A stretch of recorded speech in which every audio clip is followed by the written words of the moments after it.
bespoke radio for the masses. Headline edition, July 8, 1947. The Army Air Forces has announced that a flying disc has been found and is now in the possession of the Army. If the game is rigged, change the game. Game changer. I occasionally think how quickly our differences worldwide would vanish if we were facing an alien threat from outside this world. This is Fade to Black with your host, Jimmy Church, on the Game Changer Radio Network and KGRA, the Global Radio Alliance. I need your help to get to the year 1985. You are listening to Fade to Black with Jimmy Church on the Game Changer Network.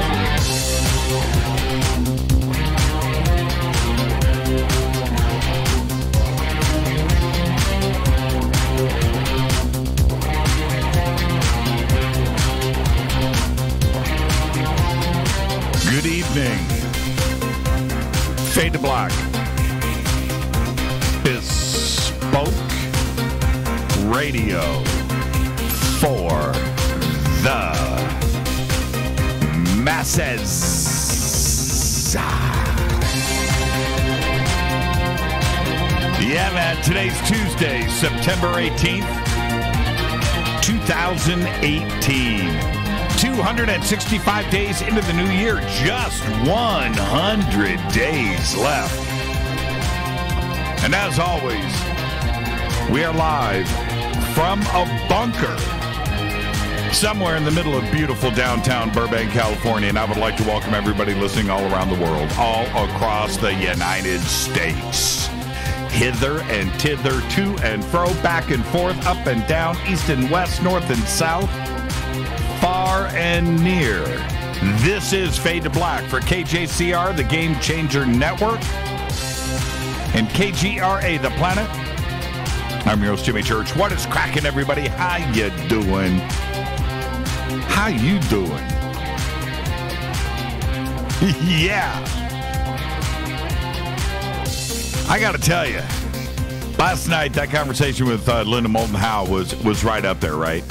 I don't know how many times she's been on Fade to Black or how many opportunities I've had to just sit down and talk with her over the years. But last night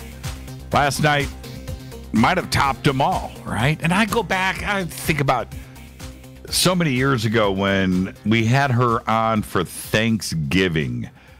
And we talked about her career and so forth.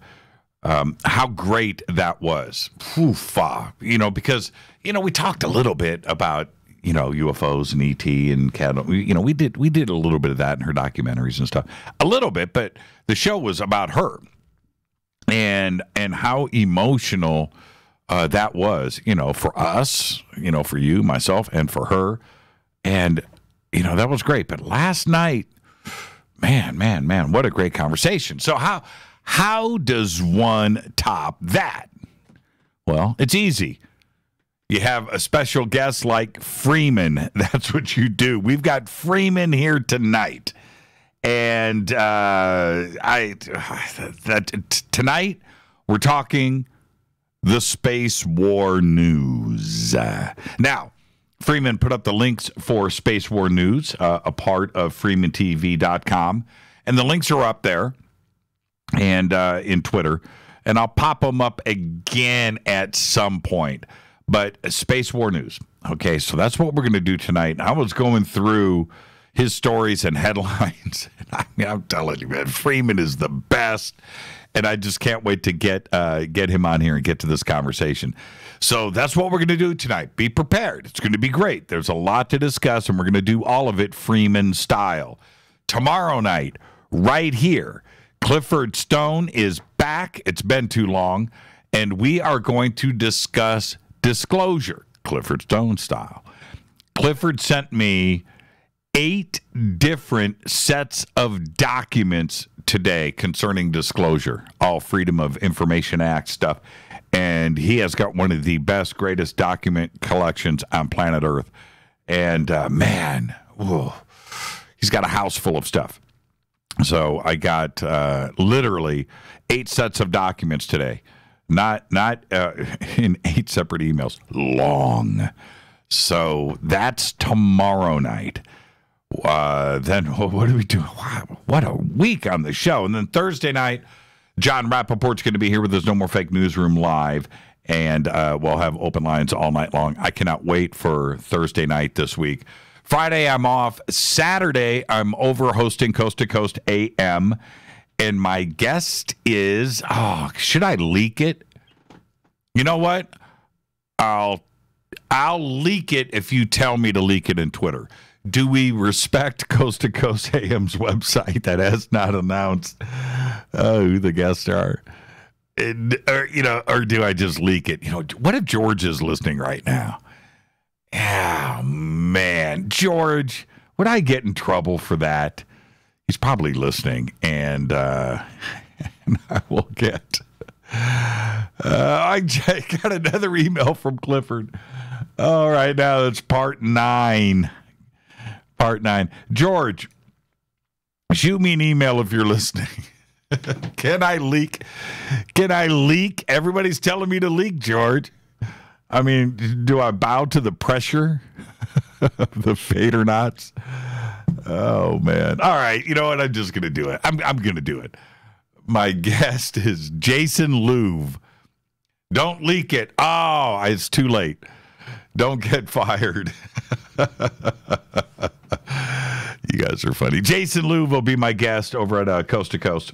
And we are going to be discussing some Jimmy, do you have a show to do? I have no idea what Rita's saying. I'm live right now. Obviously, Rita is not listening to the show. So there you go. Okay, Jason Louv, and we are going to be talking about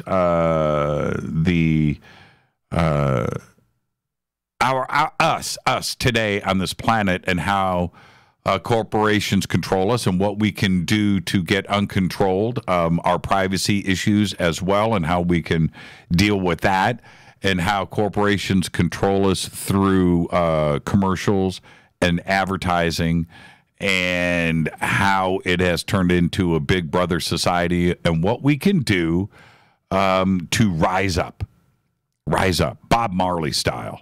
And that's what we're going to be doing on Saturday night over at Coast to Coast. Next week on Fade to Black, we have a huge week lined up with all first-time guests. And the thing is, the way that we've set this up next week, we are going very, very mainstream next week. We're bringing on some very huge guest journalists and researchers out there that are in the mainstream. And wait till you see what we've got lined up. It's just extraordinary. And sometimes with our community, one of the things that I really like to do is I like to talk to others that are outside of our community and how they look at us. And that's what we're going to do next week, because this community gets an awful lot of respect out there, more than you would think. And there are more out there in the mainstream that really appreciate what we do here. And you're going to find out about that next week. It's going to be absolutely amazing. And we'll get everything up as soon as we can. Crazy week on social media, and we'll be talking to Freeman about that in just a little bit. But when we look at not only Twitter and Facebook and YouTube and what's going on out there, it's the censorship side for sure, but there's also a lot of really good information that does still get through out there, and our community depends on that. Of course, we have On Stellar. And one of the things that On Stellar has proven over the last 2 months very solidly is the news is breaking there first. And that's pretty fun for me. I don't know who is out there in the mainstream that is over at On Stellar that is poking around. I certainly post my stuff, and I direct people back to OnStellar all the time. And there are a lot of the mainstream journalists out there that follow the show and follow me on Twitter and, of course, Facebook. And then things get shared and retweeted and reposted. And that stuff has been funneling back to OnStellar. And I really, really dig that. So that's the thing. We're going to be talking about that tonight because Freeman has been at the very front of the internet, of blogging, writing, YouTube, video creation, and multimedia since the dawn of the internet. So we're going to be talking about all of that tonight and putting it all around the space wars. And you've got to go check that out. The links are up at jimmychurchradio.com. You can follow me on Twitter at jchurchradio. Hashtag F2B is the sandbox where we hang out all night on Twitter in real time. And if you want to come over and join the conversation, you can do that right there. Hashtag F2B. Hashtag F2B2. F2B2. Hashtag F2BQ is Fade to Black questions. You can post all of your ideas right there. All right, let's get the show cracking. Email is jimmy@jimmychurchradio.com. Breaking news. Now, check this out. Audi, today, the car company, Audi, staged a global launch of a new electric sport utility vehicle right here in the United States, the home turf of Tesla, and highlighted a deal that they've struck with Amazon to make recharging easier. And it's a good-looking, I'm going to say it right now, it doesn't look like an electric car. It's the one thing when it comes to those electric cars, that BMW, that thing is that i3, whatever it is, ugly, right? Prius, ugly. Leaf, ugly, right? Volt, ugly. I don't know why they can't make an electric car look cool. Teslas are okay. All right? I'll give them that. They are okay. But Audi's new SUV was launched today, and it's called the e-tron.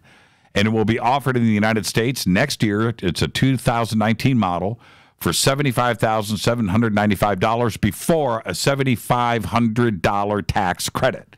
Audi is trying to grab that market share from Tesla, which pretty much has been left to itself. And this was extraordinary. And to see this launch today, and you need to go and look at the pictures too. It's called the e-tron.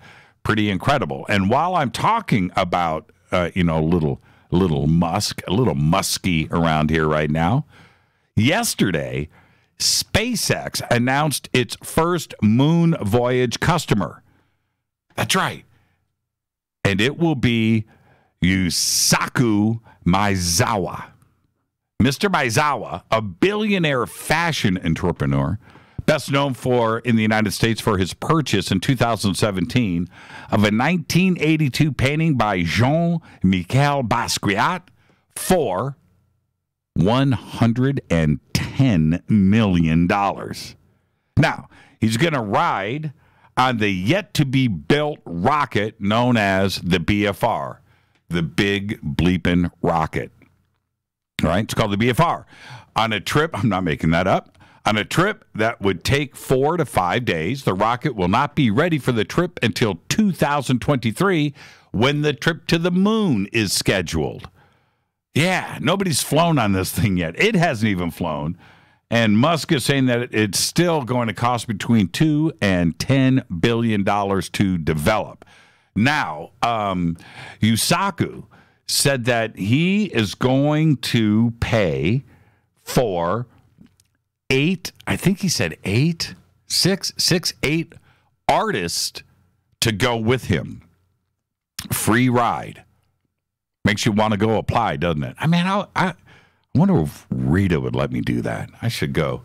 I should send Yusaku an email, see if I can get a ride on that. But anyway, he also said that he wants Musk to go with him, and Musk said, I'll think about it. It's not a bad idea. Well, there you go. All right. That was big news. Big news in the last 24 hours. Don't forget to subscribe to our podcast, just $2 a month. Just go to jimmychurchradio.com, click on the podcast banner, and you can also become a Fade or Not by going over to our membership section on the site.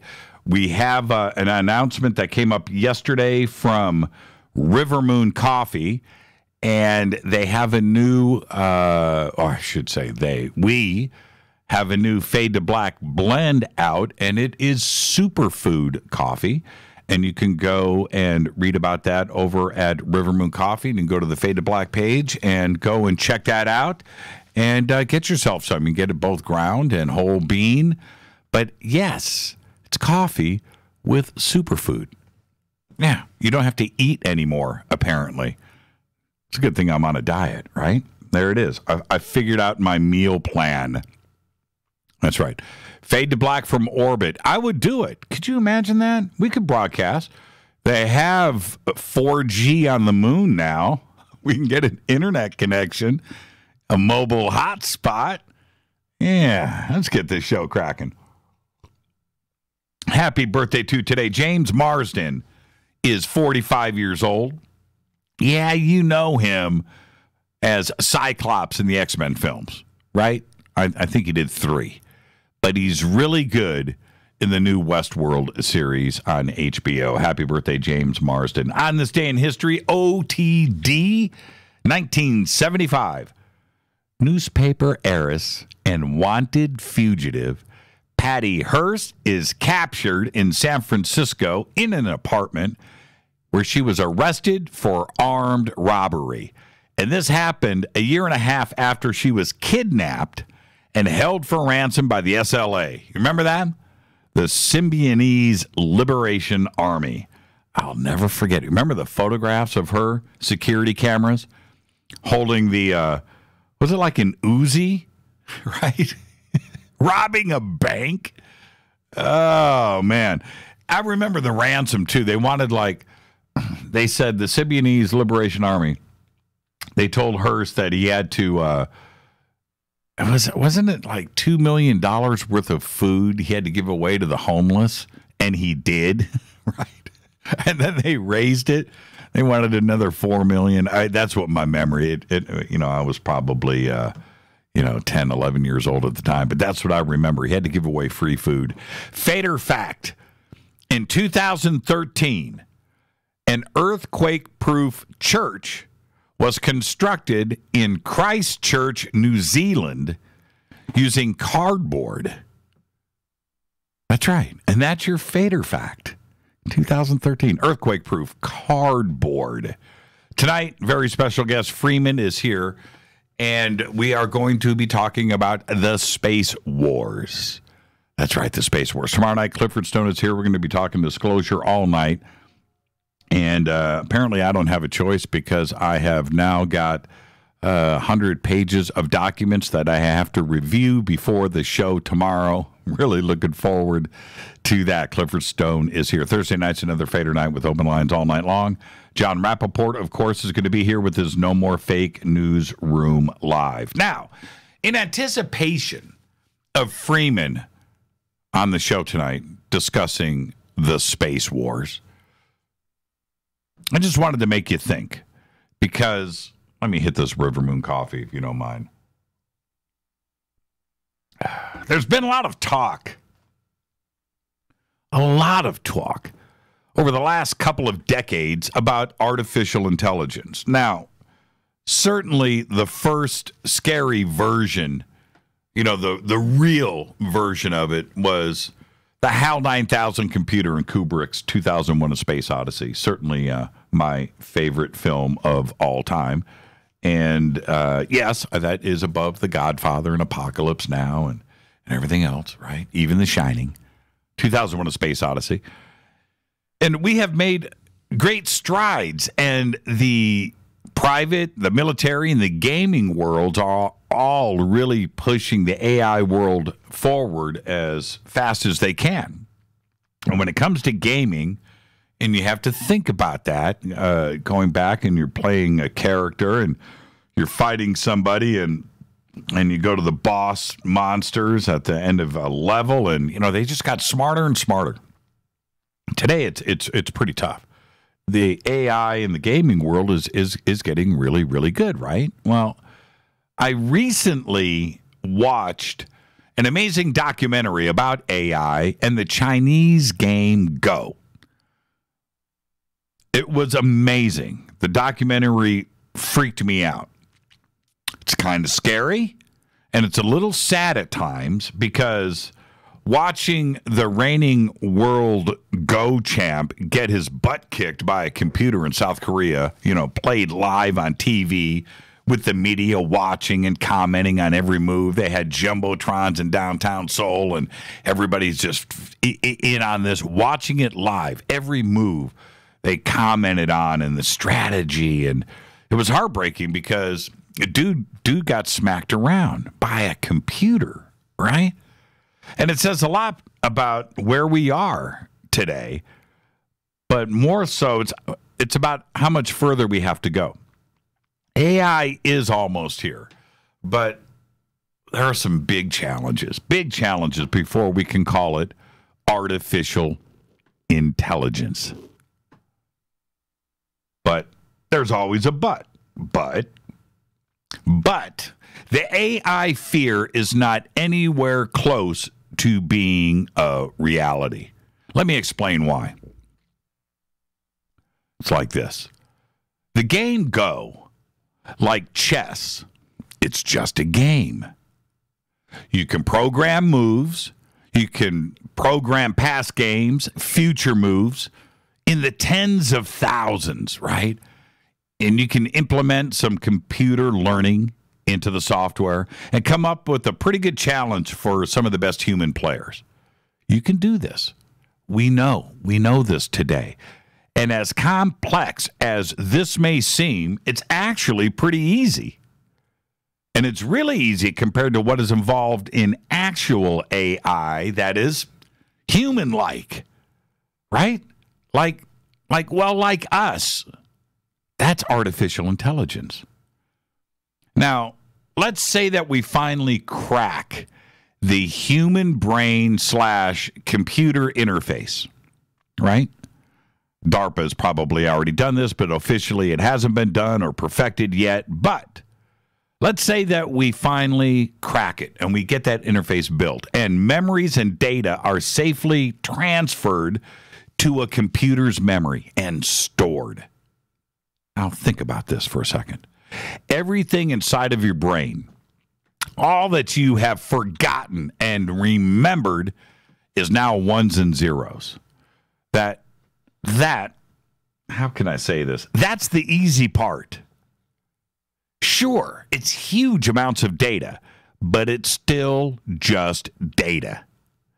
What would complete the mission is the actual you.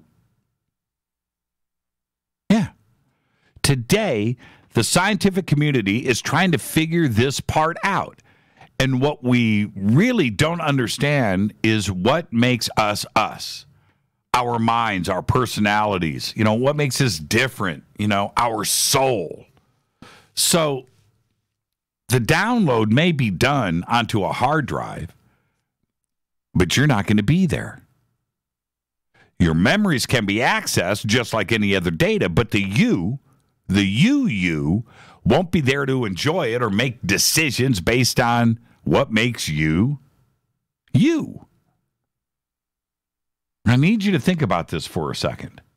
When the soul gets recorded and defined, then we truly have something to be scared about. That is true artificial intelligence.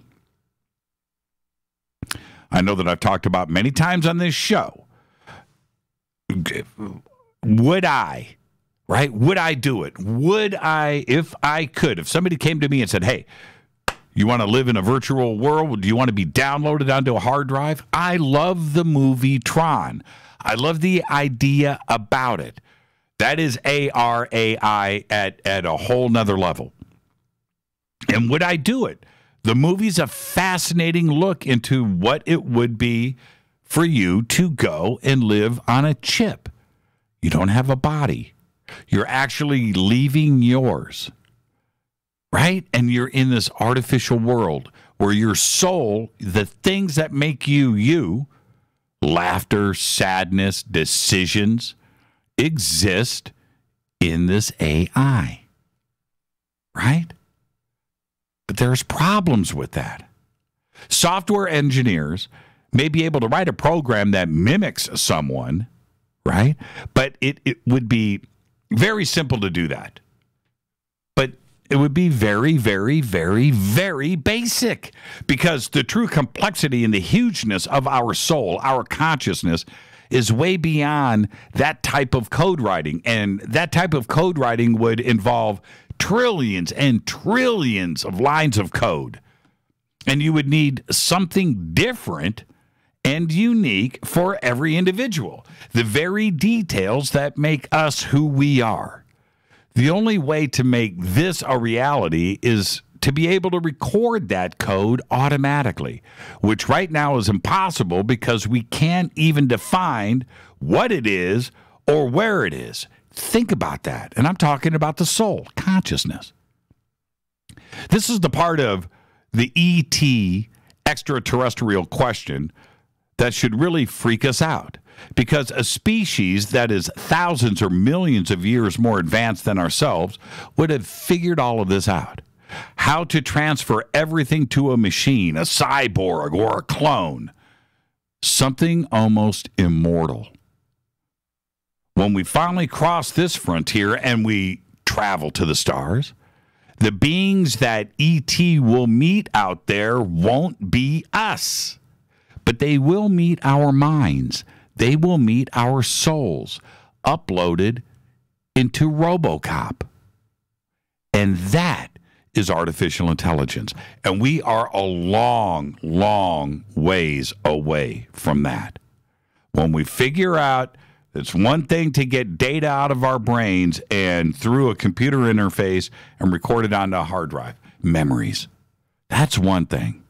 But us recording our soul and getting that into a computer, that's a whole nother thing.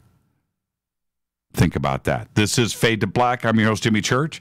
And tonight we're going to discuss all of this with Freeman with the Space Wars. And if you haven't checked it out, the links are right there at jimmychurchradio.com. Tomorrow night, Clifford Stone is here. You're not going to want to miss that. We're going to discuss disclosure all night long.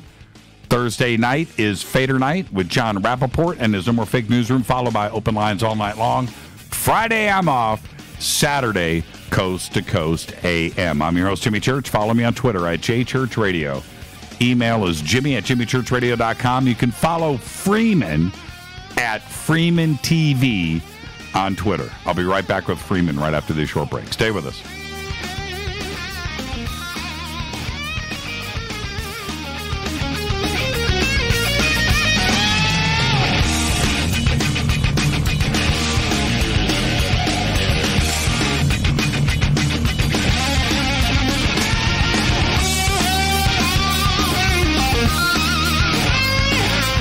This is Nicole Church, daughter of you-know-who, and you're listening to Fade to Black on jimmychurchradio.com and the Game Changer Network.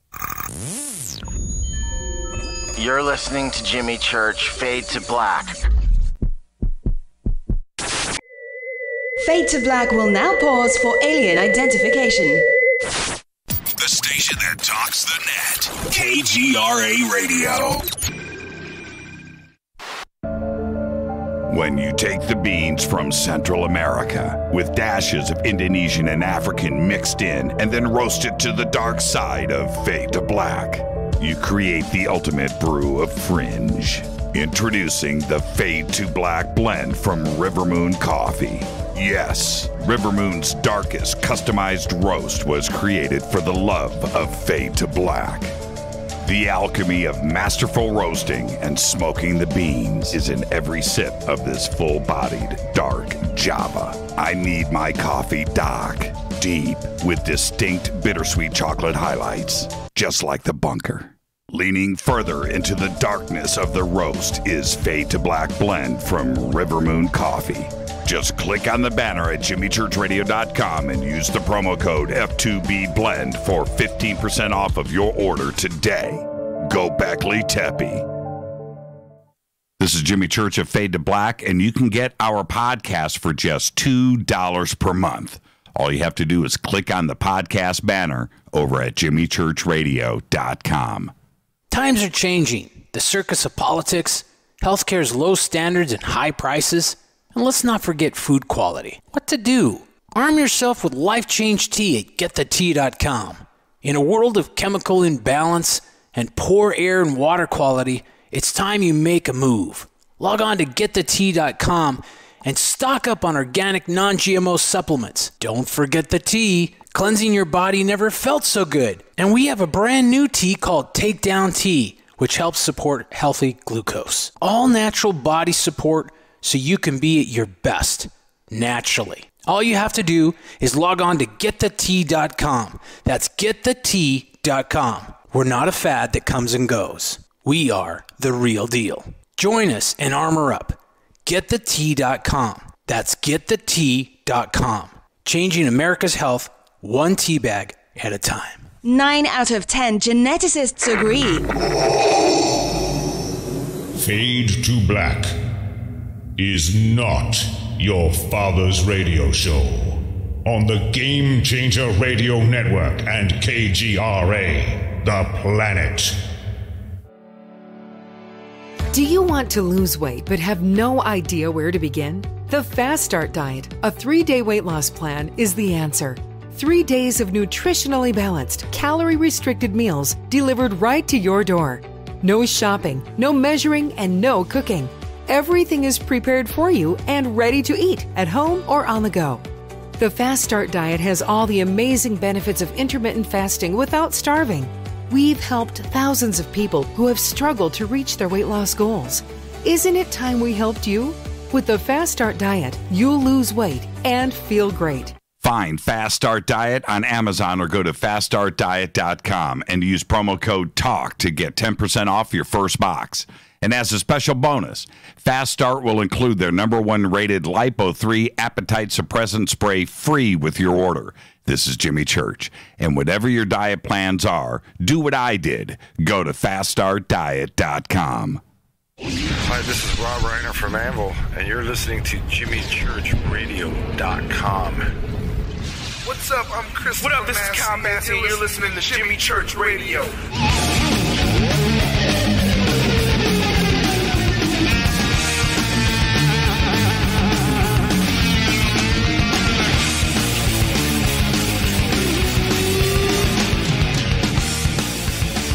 Welcome back, Fade to Black. I'm your host, Jimmy Church.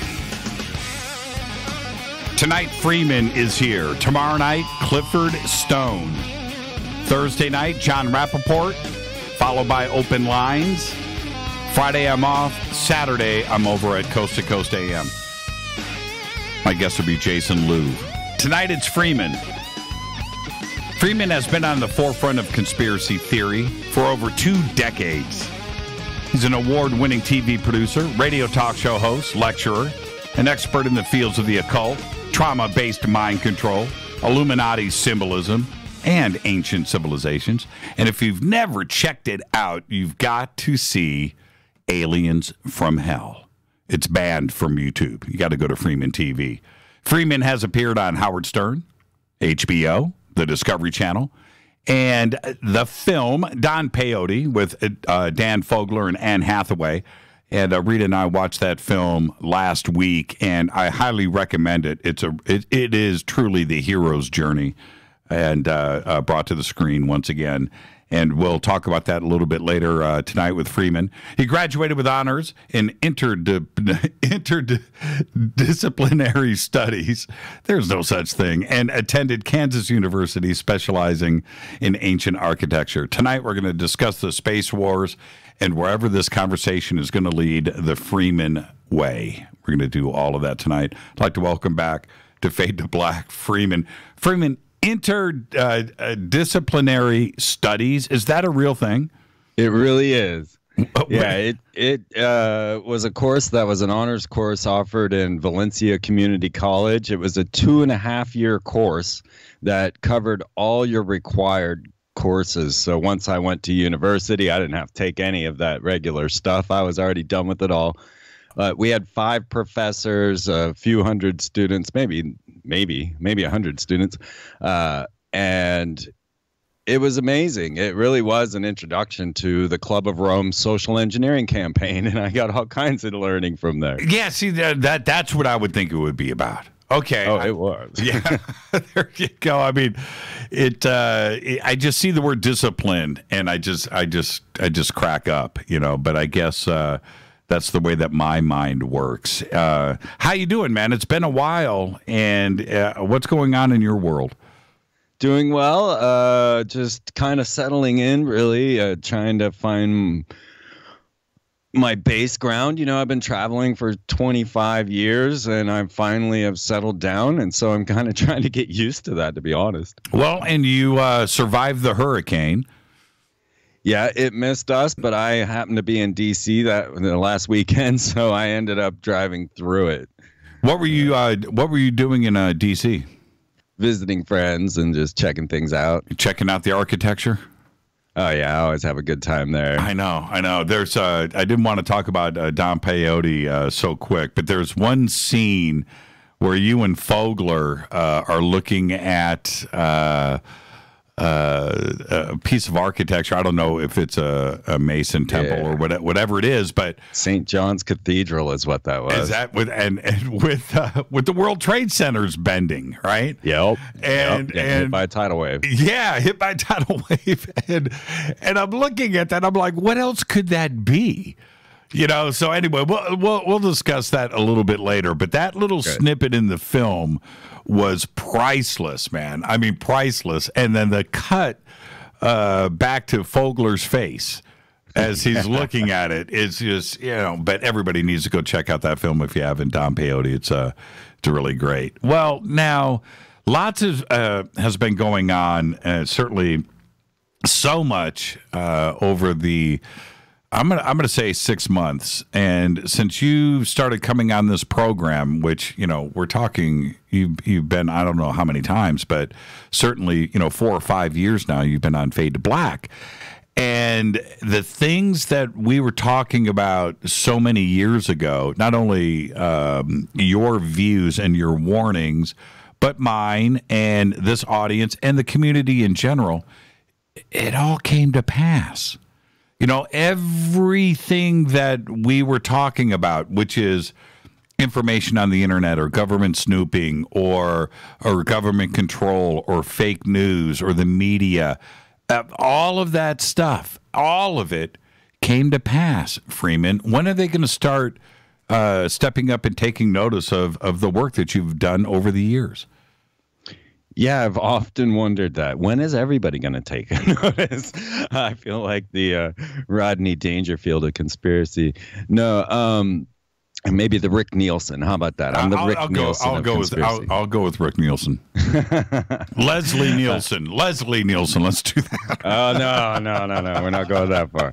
No. Seriously, it's amazing to watch. I mean, back when I started with the Access Television show, there was no Google, there was no anything. We were just starting to formulate this whole situation. And I mean, when I made corporate logos and their occult meanings, I had to go photograph the corporate logos. There wasn't any Google search for me to go and just grab images and throw into my video, and everything was different. We had research was different. The way we came across information was different.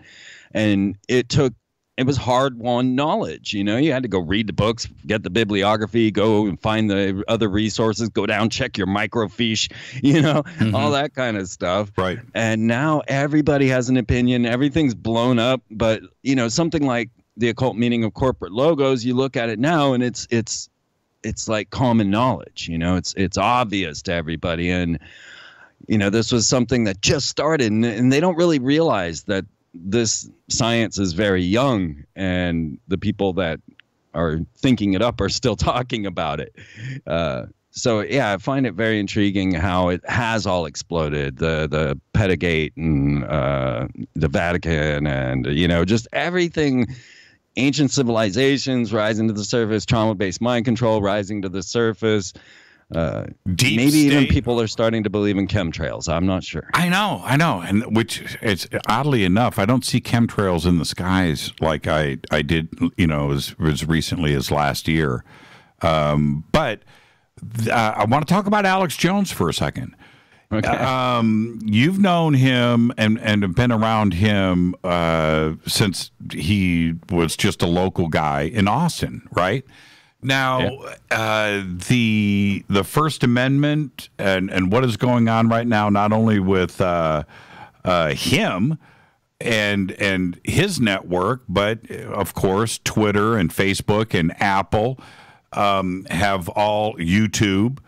Have all banned him, and he talked and warned us about this. Now, it doesn't matter if you are an Alex Jones fan or not. It doesn't matter if you believe him or not. It is a question of, does he deserve a voice just like anybody else deserves a voice? And then we have the complications of the First Amendment and privately owned and held companies that aren't. The First Amendment applies to government institution and government streets, and that's what the the writers of all of that intended it for. They didn't know about the internet, right? They didn't know about television and things today that we have. So we're in this gray area here, but he's certainly warned about it. And the other part of Alex that I need your comment on is he's changed. It appears to me that he's moved into another version of himself. The Alex Jones that you see today, is that the guy that you met originally on public access television back in Austin? Hardly recognize the guy, seriously. The beard and all. Right. We think back to when Trump was trying to block people on Twitter, and was it the Supreme Court, one of the high courts, announced that it was our constitutional right to be able to troll the president, and that he was not allowed, that it was a free speech issue, that Trump's not allowed to block people on Twitter. Right. So they told us there that it was a public forum, that it was constitutionally sanctified, and yet this all happens to Alex. Now, Facebook, we all know it's CIA book. I mean, come on now. I've tried making social networks. Ain't nobody paying me. I kept them like, where's Mark Zuckerberg getting his money to run this thing, right? Right. We know that there's only one Facebook. There's only one Twitter. There's a reason. There's only one Skype. There's only one PayPal. There should be multitudes of these services for everyone, but yet there's only these ones. And then they can come together and just ghost you and just shut you down, shut down your PayPal. I mean, that happened to Red Ice. It's happened to some other people, just to have your PayPal shut down. I mean, that's just turning off your income. If this isn't a sign of the future, then you guys aren't paying attention, So, yeah, Alex, is the avant-garde of this very situation of being able to just what did they call it in 1984 when they just erased you from existence? Right. Well, see, now, did he do it to himself, in that if you are going to dance with the big boys, you still at some point have to play within the rules, and the rules that others define for you. If you're going to be on Facebook, then there's Facebook rules that apply to everybody. Did he just dance outside of that line? And some pigs are more equal than others, That's right. No, that's very true.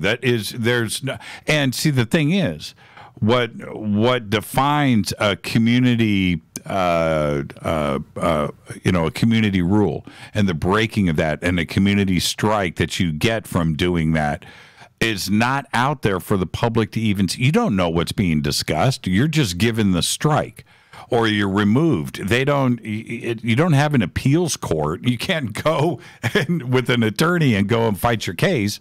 It's just done. And that's the other dark part about this. I'm not so sure what Alex ever did, And let's be clear here. I'm not even sure if Alex believes what he is saying. Okay, it's entertainment, right? Right. Okay, well, and so what is wrong with that? Do you remember Wally George? Do you remember Wally George? No. Okay. after the show tonight, there's your homework assignment, Freeman.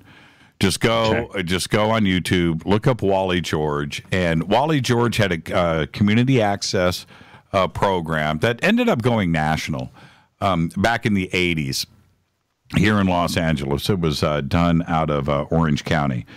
Wally George pushed it. He was everything that Alex Jones wants to be.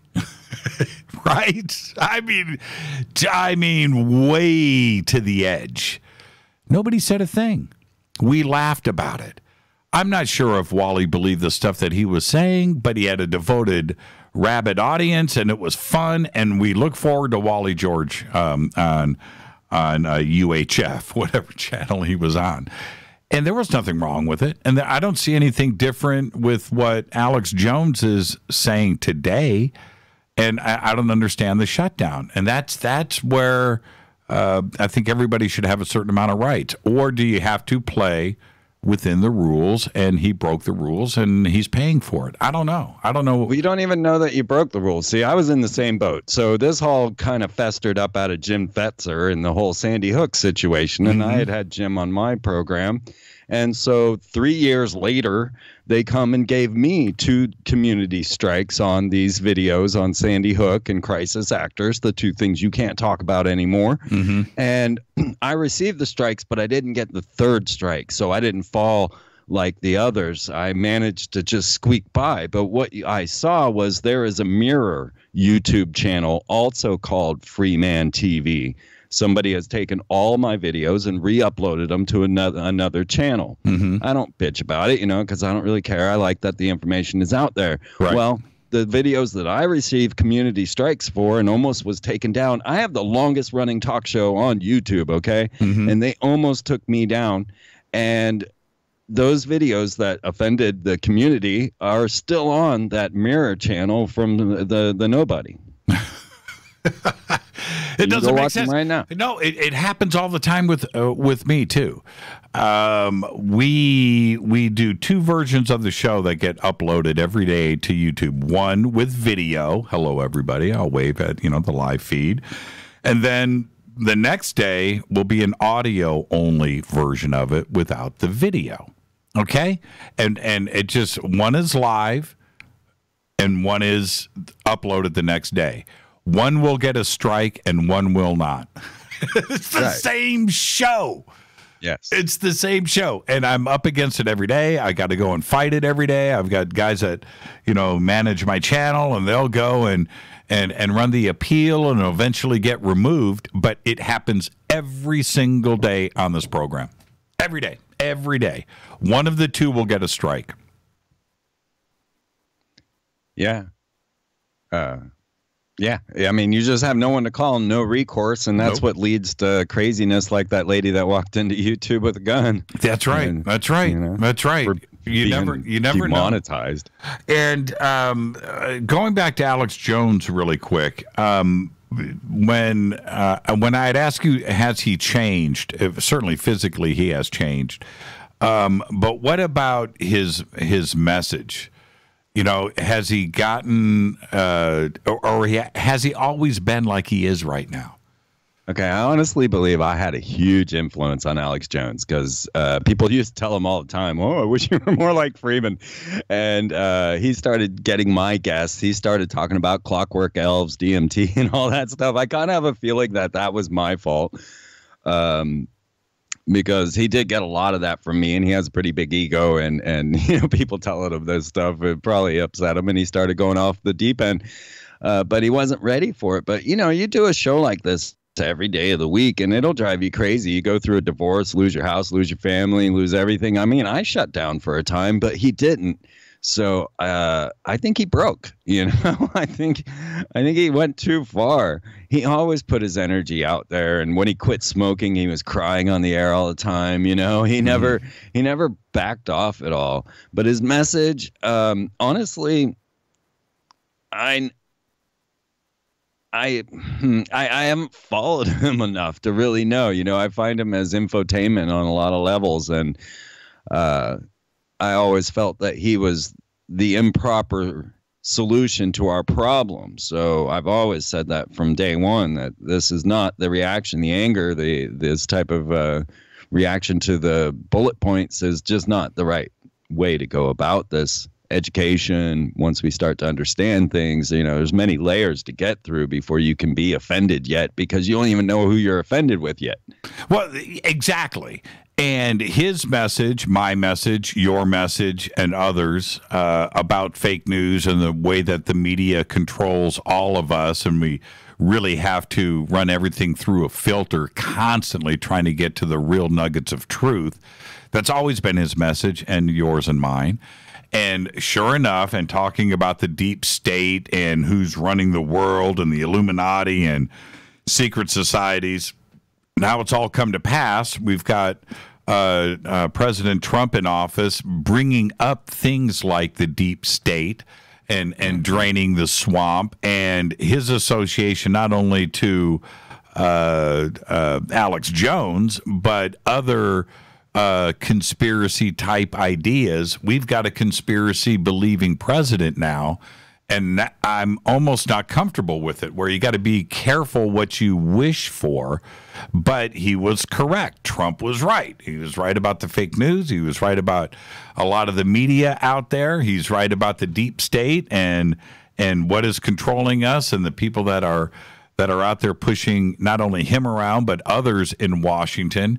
This is all really happening, and this has been part of Alex Jones and my message for a very long time, and now here we are. Like I said, these things are coming to pass in front of us, not only for our community, Freeman, but for the rest of the world to see. Yeah, absolutely. And when everybody's sitting around going, "Oh, I'm so glad they took him down," they're just not seeing the picture at all. It's how so?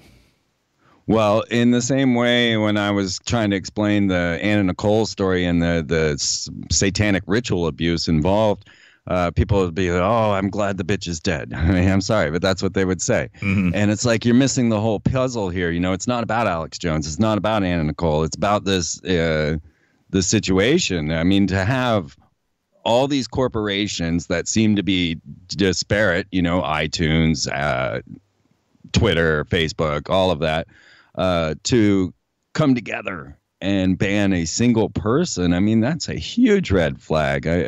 These are supposed to be separate companies. They're supposed to not, it's our constitutional right to use this. No? What you mean? Are you saying that it wasn't a coincidence when they did it all on the same day?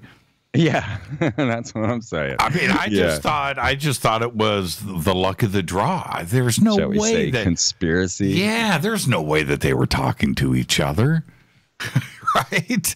Yeah, and the media who reported on this pretty extensively, for somebody that air quotes, right? He's a podcaster. He's an internet, right, type of guy, conspiracy guy. They sure did give it a lot of attention. But the one thing that they should have brought up is, hey, did they conspire together? Were they on the phone? Did they get together? Were they all on Skype? Right? Yeah, why weren't they asking this? Yes, but nobody said a thing about that. Exactly. I just don't understand it. And the other thing that for me that surfaced rather quickly, seemingly out of nowhere, was Donald Trump and the creation of the Space Force, where we have been inside of this community talking about this for a very, very long time, that it's already existed in one black program or another. We can talk about any other conspiracy theories that would be applied to the secret space program. But then this gets announced by Trump, something that you have been talking about forever. Yeah, absolutely. And I do separate the two things between the Space Force and the secret space program. These are, in my book, completely separate topics. So that's where a lot of people just suddenly venture off into the secret space program and talk about Aurora anti-gravitic craft. And when we're not talking about that when we're talking about a Space Force, not at all. And it has been quite some time. I mean, I think it was Medvedev that was announcing that we were using meteor weapons. You know, that's space war, that's Space Force. Milosevic accusing us of using HAARP to cause earthquakes and floods in the ionosphere. So again, that's a space-based sort of situation. The X-37B launching, you know, nobody seemed to care that the military shot up a robotic space plane that orbits the planet for years and years, and no one knows what it's doing. Now, when I started watching this about 2009, when they were announcing they were going to bomb the moon, because that to me it was it was a big problem because they had already bombed the moon. India had already used the Chandrayaan satellite to find water on the moon. And the Japanese, I can't remember the name of that satellite, they had already crashed into the moon to test under the surface. So the LaCrosse mission, the American mission to crash a satellite and a rocket into the moon was unnecessary. So what was the point? Well, you find that HAARP and other ionospheric heaters are capable of tomography. That's like the technology they used in Jurassic Park to see the dinosaurs under the ground. And so you strike it with something, and then you can see inside of it using these frequencies, right? So what did they do? They collided a rocket into the moon and used tomography to see inside. Wasn't too much longer after that, they sent that Marsis program up to the Phobos to try and see inside of it. And they announced that they had seen inside of Phobos and that it was hollow. Now, we've been in a battle for Phobos forever. Every single satellite that anyone has ever sent to Phobos has vanished, right? Even one reportedly sending back a photograph of a 14-mile-long cigar-shaped craft. And this was reported by the Russian Space Agency, not by conspiracy theorists. That's know? right. That's right. That's right. When they went in, I have never. I've got to jump in. I've got to take a break. I have seen the alleged image, the last image of the Russian satellite that it captured of this craft. Those real images exist somewhere because so many in the Russian Space Agency has talked about it over the years. But that was the last thing that craft saw, was this ginormous alien craft that came in and interrupted, once again, us trying to figure out what's going on Phobos. There's a monolith there. You know, there's a beautiful monolith that Buzz Aldrin's been talking about for years, and the photographs of it are incredible. Our guest tonight is Freeman. I got to take a quick break. This is Fade to Black. I'm your host, Jimmy Church. Follow me on Twitter at JChurchRadio. You can follow Freeman at Freeman TV on Twitter. When we come back, we will continue our discussion of space war news. This is Fade to Black. Stay with us.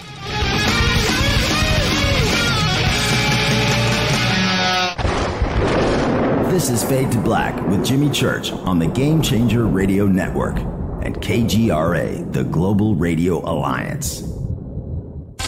This is KGRA Digital Broadcasting Station, Salt Lake City, Utah, Van Buren, Arkansas.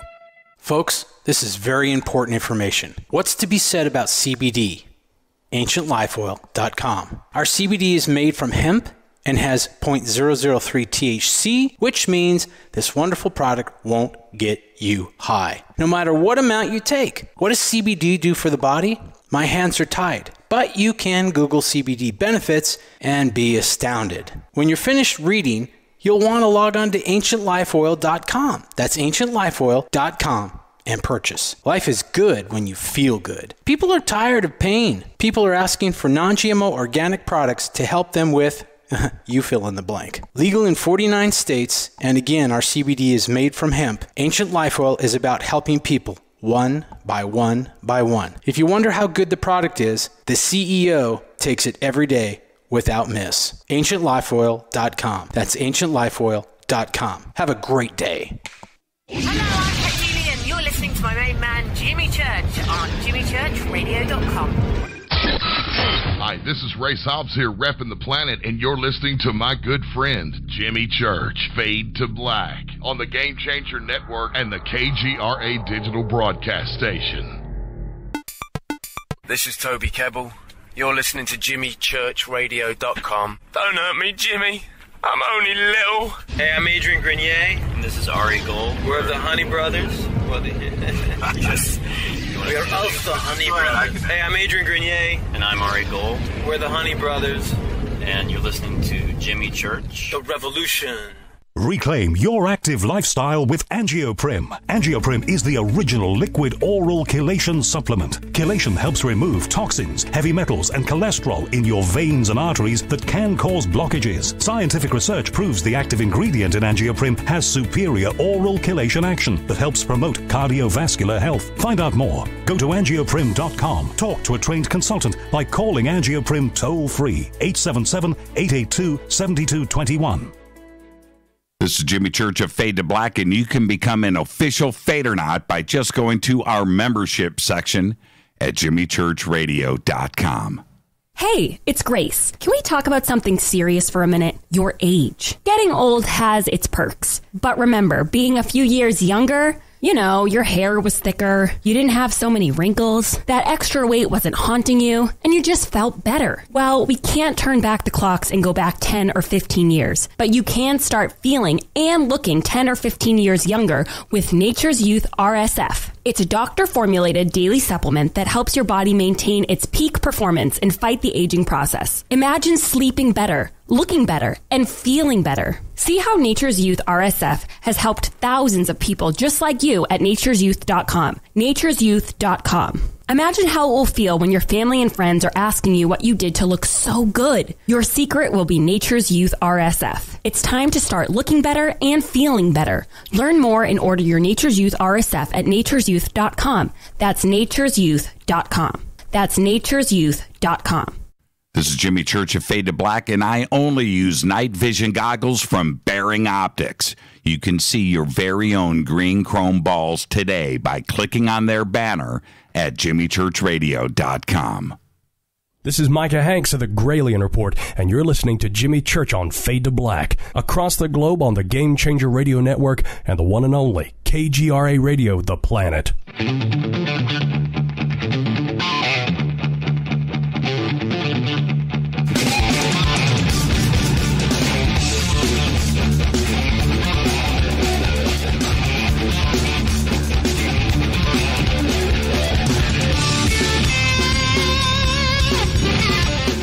Welcome back, Fade to Black. I'm your host, Jimmy Church. Follow me on Twitter at JChurchRadio. Hashtag F2B is the sandbox. We'll bust through a few thousand tweets tonight right there.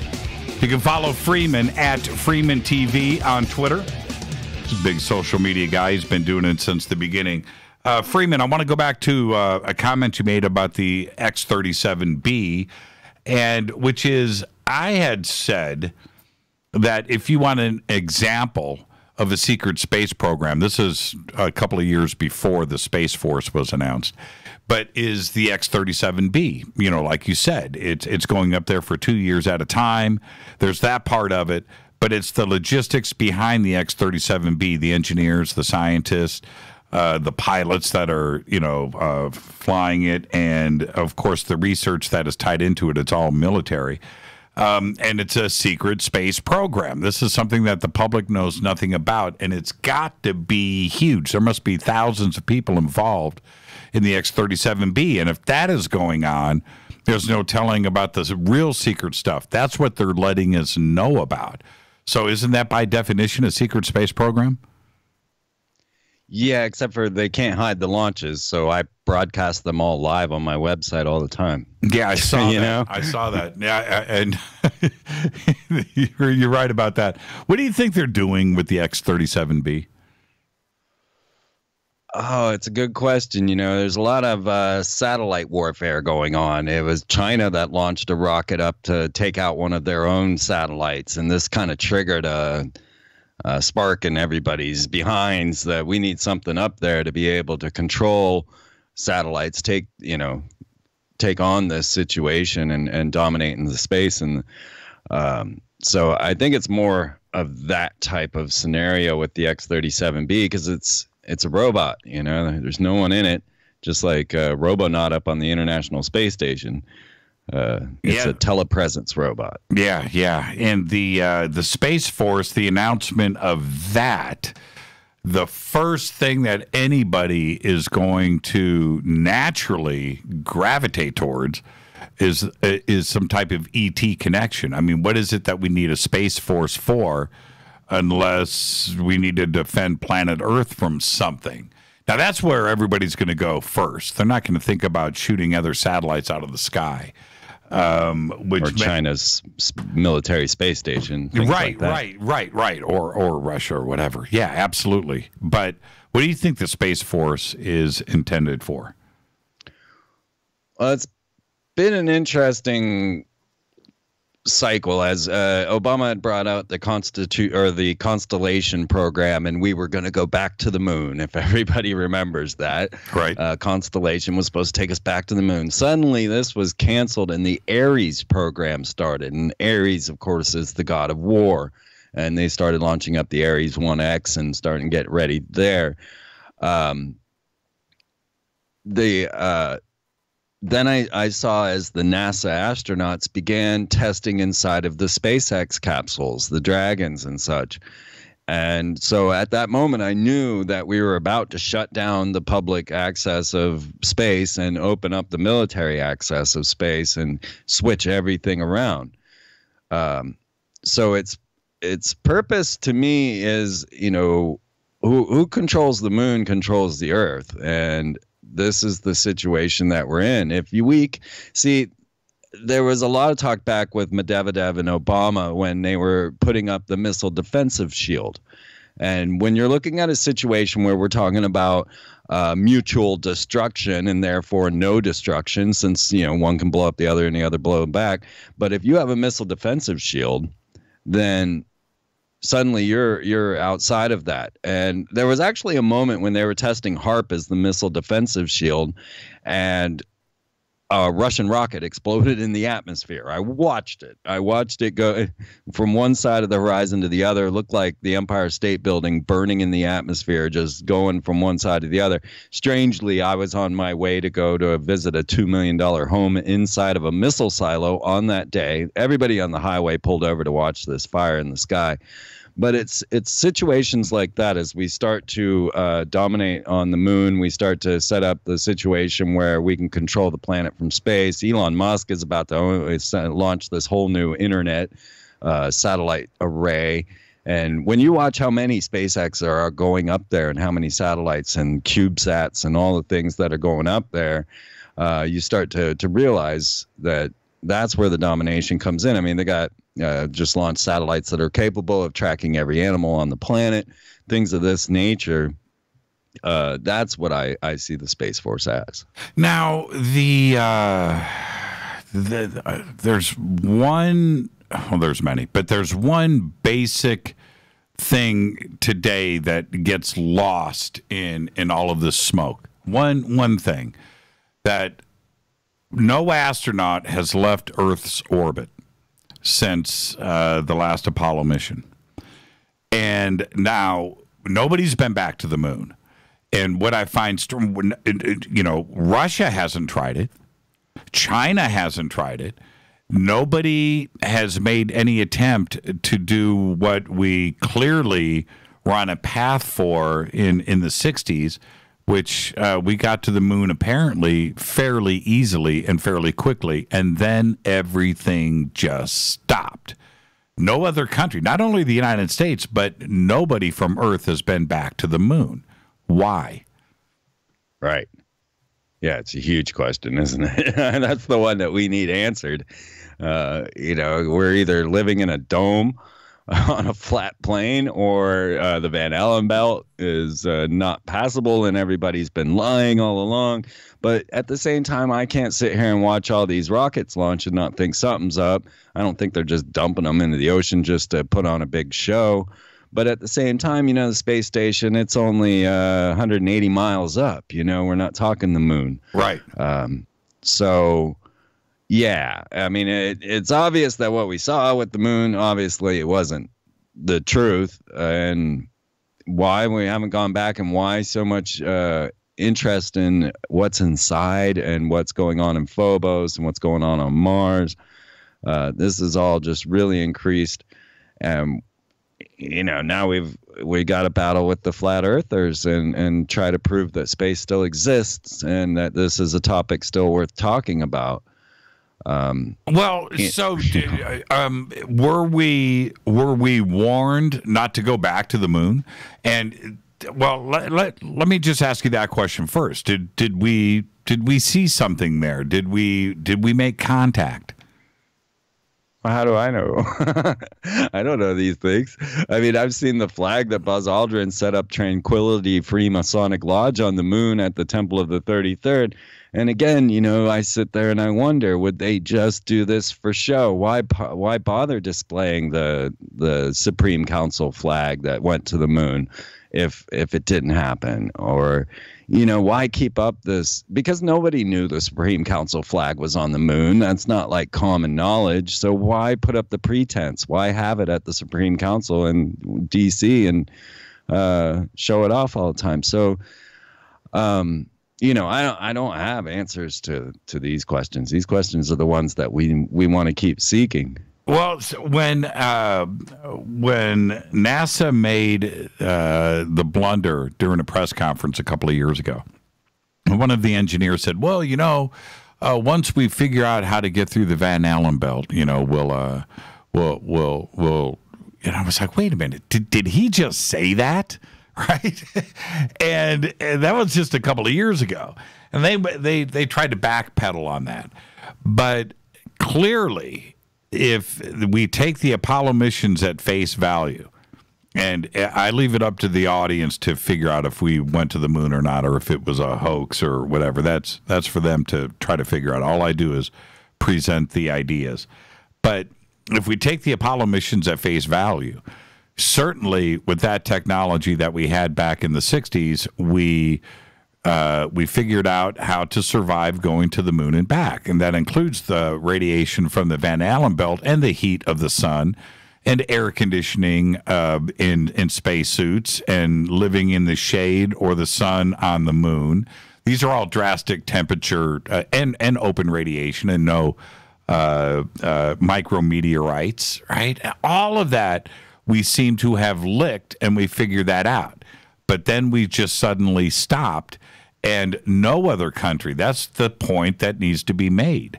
Nobody else decided to go to the moon, and you said it yourself. Whoever, dominates the moon is going to control everything, but nobody has taken a stab at it, or have they? That's the thing. Yeah, that is, that's beyond me. I'm still trying to convince people that we're sending Doritos commercials to Ursa Major. Right. And now, okay, so that's a great segue, because as all of this continues, not only with what SpaceX is doing, we have rockets taking off from a spaceport nearly every single day. I look at the rocket launch schedule, and it goes on all month long, all year long. Somewhere around this planet, there's a rocket taking off. One probably took off today. So that all of that still continues. The question for everybody is what is the future of all of this? Why haven't we got a we don't even have a way to get our own astronauts to the ISS, and it's a puzzling thing for me. And also, we don't even build our own motors anymore. We have to get those from Russia, and that's the other. It's just like none of it makes any sense. Yeah, everything is launched from Kazakhstan.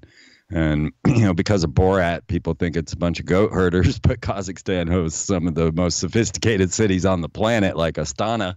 And, they're absolutely, that our ticket to the space station. Now, Elon Musk is starting to put people into his rockets, but they haven't done that yet, as far as I know. They haven't yet done the human trial I think they were just working on it. I don't know whether it launched. I think I would have heard if they launched humans.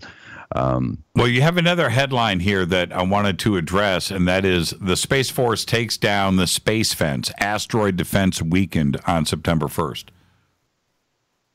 Right. Yeah. Yeah.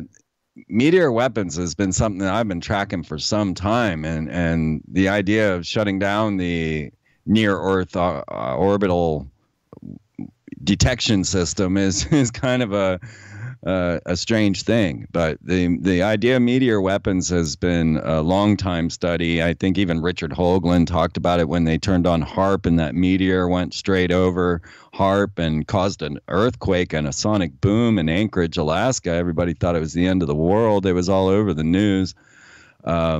And then, we've been watching these strange bolides come in with green fireballs, but everybody's reporting there's no rock associated with these things until they actually classified incoming fireballs as secret. You can find this in my Space War News section, where they suddenly classified incoming fireballs as secret. And this is before the one in Russia that, we're talking 2009 when this was going down. Right.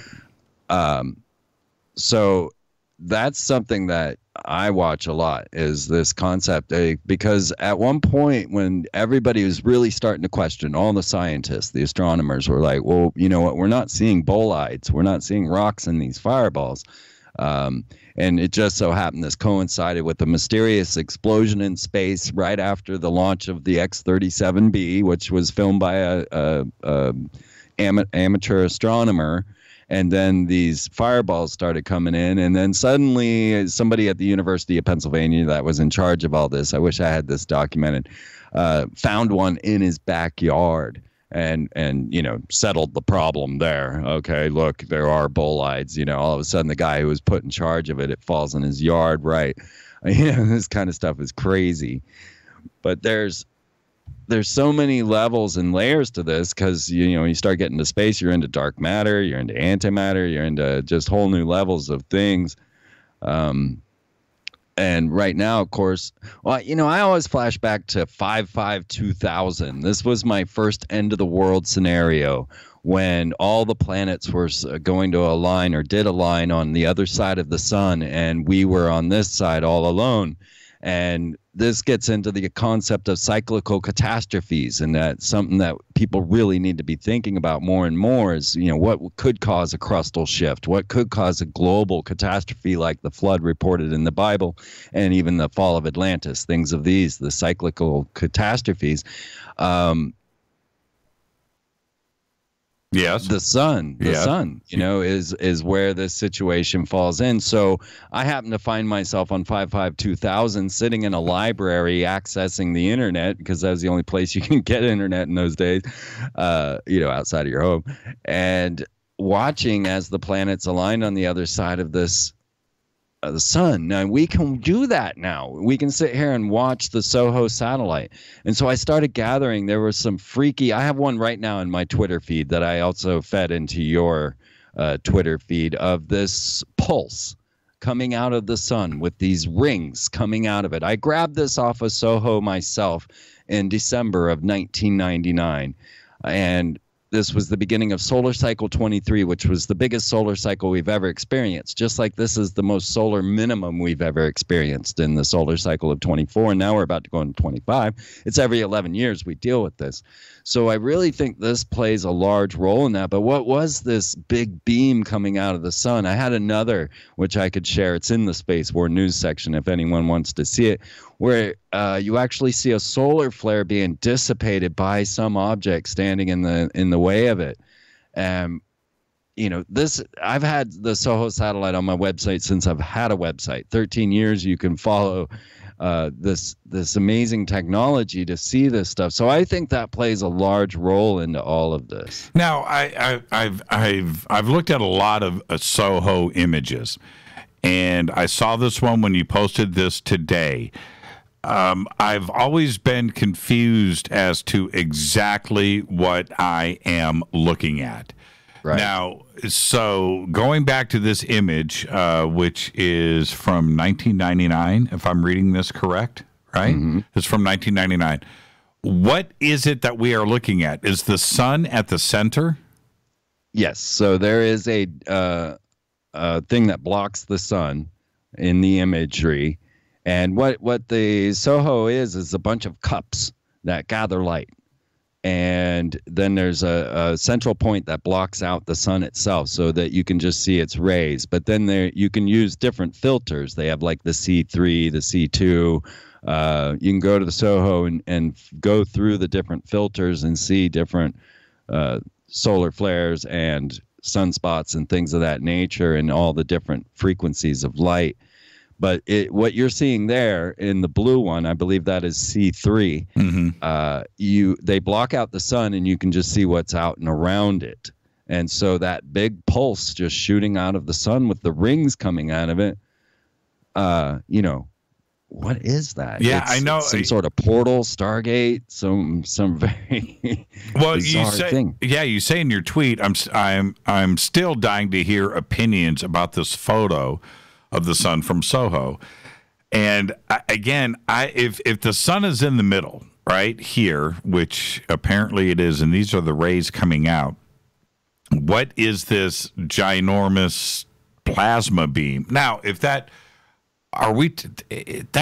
is that like 1 million miles wide? I mean, how big is the beam? Yeah, it's got to be huge, right? I mean, I used to just scour SOHO daily, and I, like I say, that was on a floppy drive, just give you an idea how long ago this was. And there were a number of us that would track the weirdness that was going on. There was this thing we called Shamu. There was this weird thing that would come into frame every once in a while and look kind of like a giant orca head. It would just be this black and white yin yang almost looking thing. Right. So there were a lot of things that we collected. I have a whole floppy drive somewhere. I just don't have a floppy drive to put it in of all of these bizarre images. But a lot of this for me also coincided with particle reactors like CERN. And it seemed that there might be some sort of correlation with colliding particles and then solar flare activity. Back in the day, back in the solar cycle 23, in the beginning, I was able to predict the weather using solar flares. If I saw an X-class flare erupt off the sun and was heading at Earth, then I knew there would be a superstorm. And I used to freak people out because I could predict these superstorms. About 3 days. Now, another thing that I noted is I'm very sensitive to pressurization. And when these solar flares erupt, I get sick if they're Earth directed. And I put that out on Facebook one time before they kicked me off of Facebook 4 years ago. Does anyone else feel this pressure? Do you feel sick? And I got so many yeses from that, the solar flare still had 3 days to reach Earth, but yet we could feel the results of it. And so you would see it, and then you knew that it was coming. Right. And whether or not it was Earth directed would matter if the storms were going to be superstorms or if they were. But then by the time solar cycle 24 had reached its peak, we were seeing 300 sunspots. So that's, 300 potential solar flares, X-class, and they were starting to blow off 3 at a time. And this was something that hadn't happened the whole time I was watching SOHO.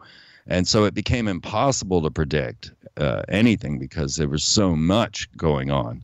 We're going to head towards a break right here, and before we get there, what did you think about the National Solar Observatory getting closed down and evacuated by the FBI last week?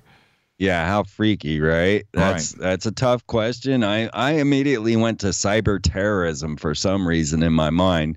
Maybe I watched too much CIA TV, but I went to see if the SDO, the Solar Dynamic Observatory, was shut down, as some had been saying, and I found it still in operation. So I'm still digging into that to see if the other solar observatories are down, like Stereo is another one. I mean, how can they shut that down?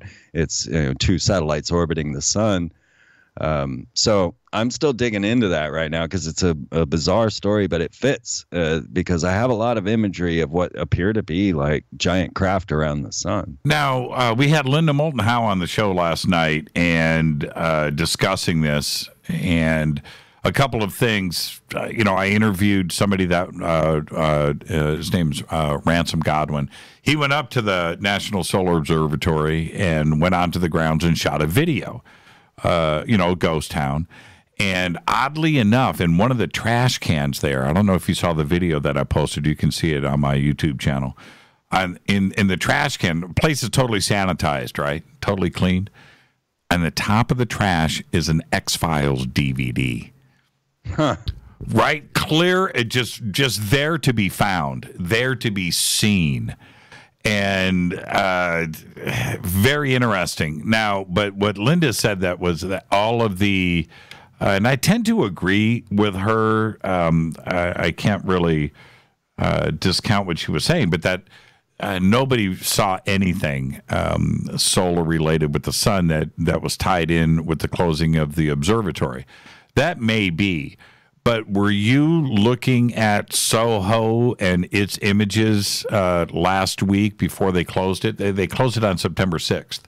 If you're always on Soho and checking it out, for your solar flares that make you sick, right? Did you see anything that stood out? I didn't. I just started a search to see, because you can go back on Soho and check things out, but they updated their website. It wasn't working the way that I wanted it to work on my phone.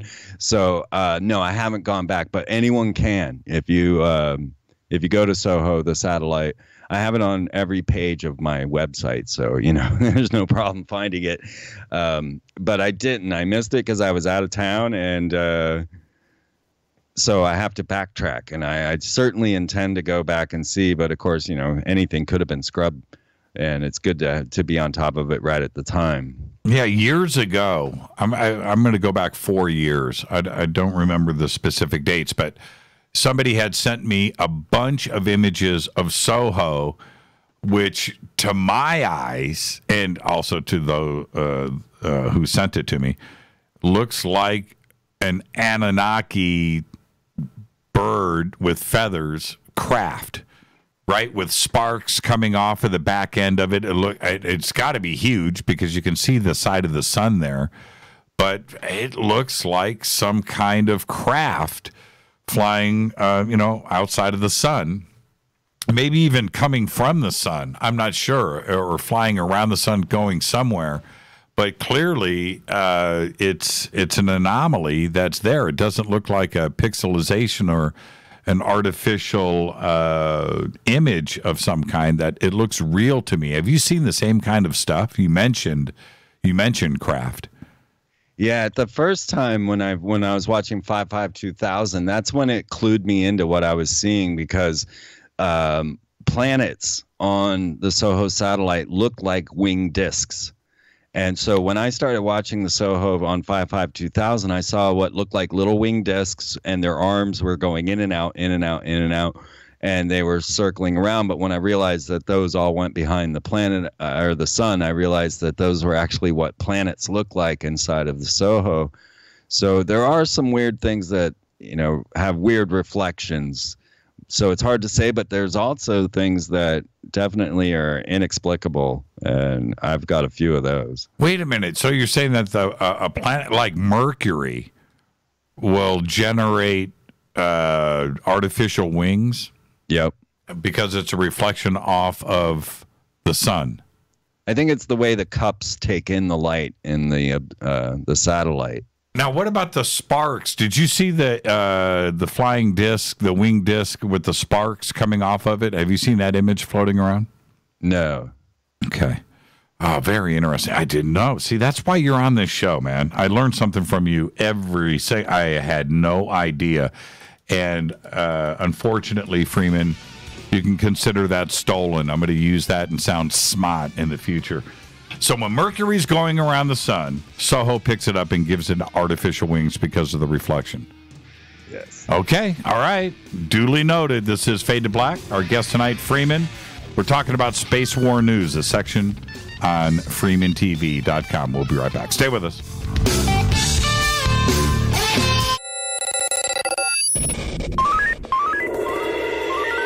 Way out here, we listen to Jimmy Church. You're listening to Fade to Black. All Always on the edge of the hottest alternative talk. Jimmy Church with Fade to Black. KGRARadio.com. ¿Qué tal, mis amigos? Yo soy Mario Carson, el tiburón, y los invito para que escuchen a mi buen amigo Jimmy Church Radio. ¡Claro que sí!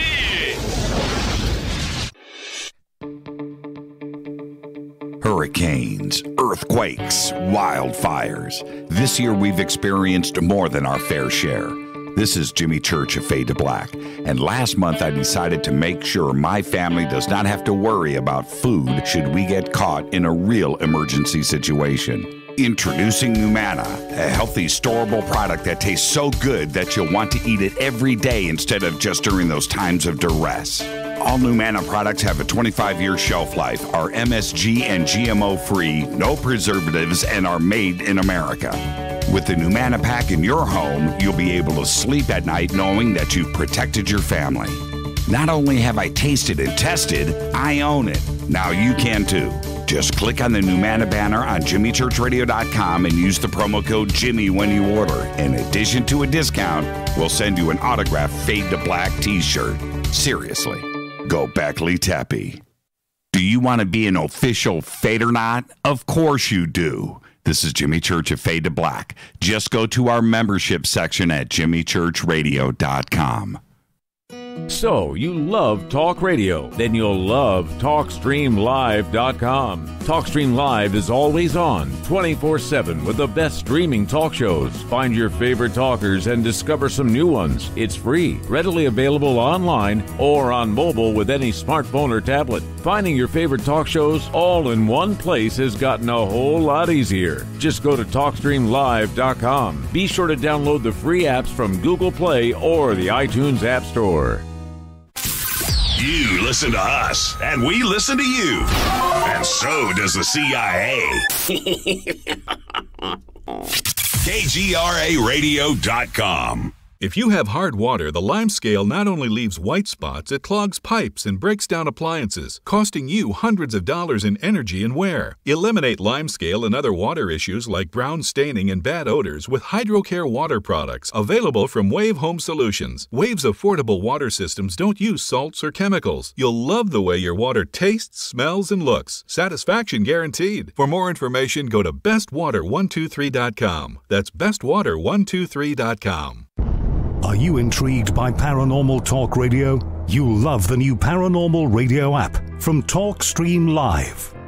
You'll find a great selection of talk shows covering UFOs, ghosts, strange phenomena, and much more. Download the paranormal radio app now and start listening to the very best in paranormal talk entertainment, including the network you're listening to right now, the paranormal radio app, free in Google Play and the iOS App Store. You are listening to Fade to Black with Jimmy Church on the Game Changer Network. Oi, oi, I'm Reese Evans. You're listening to Jimmy Church. This is Revolution. The revolution will not be televised. The revolution is on radio.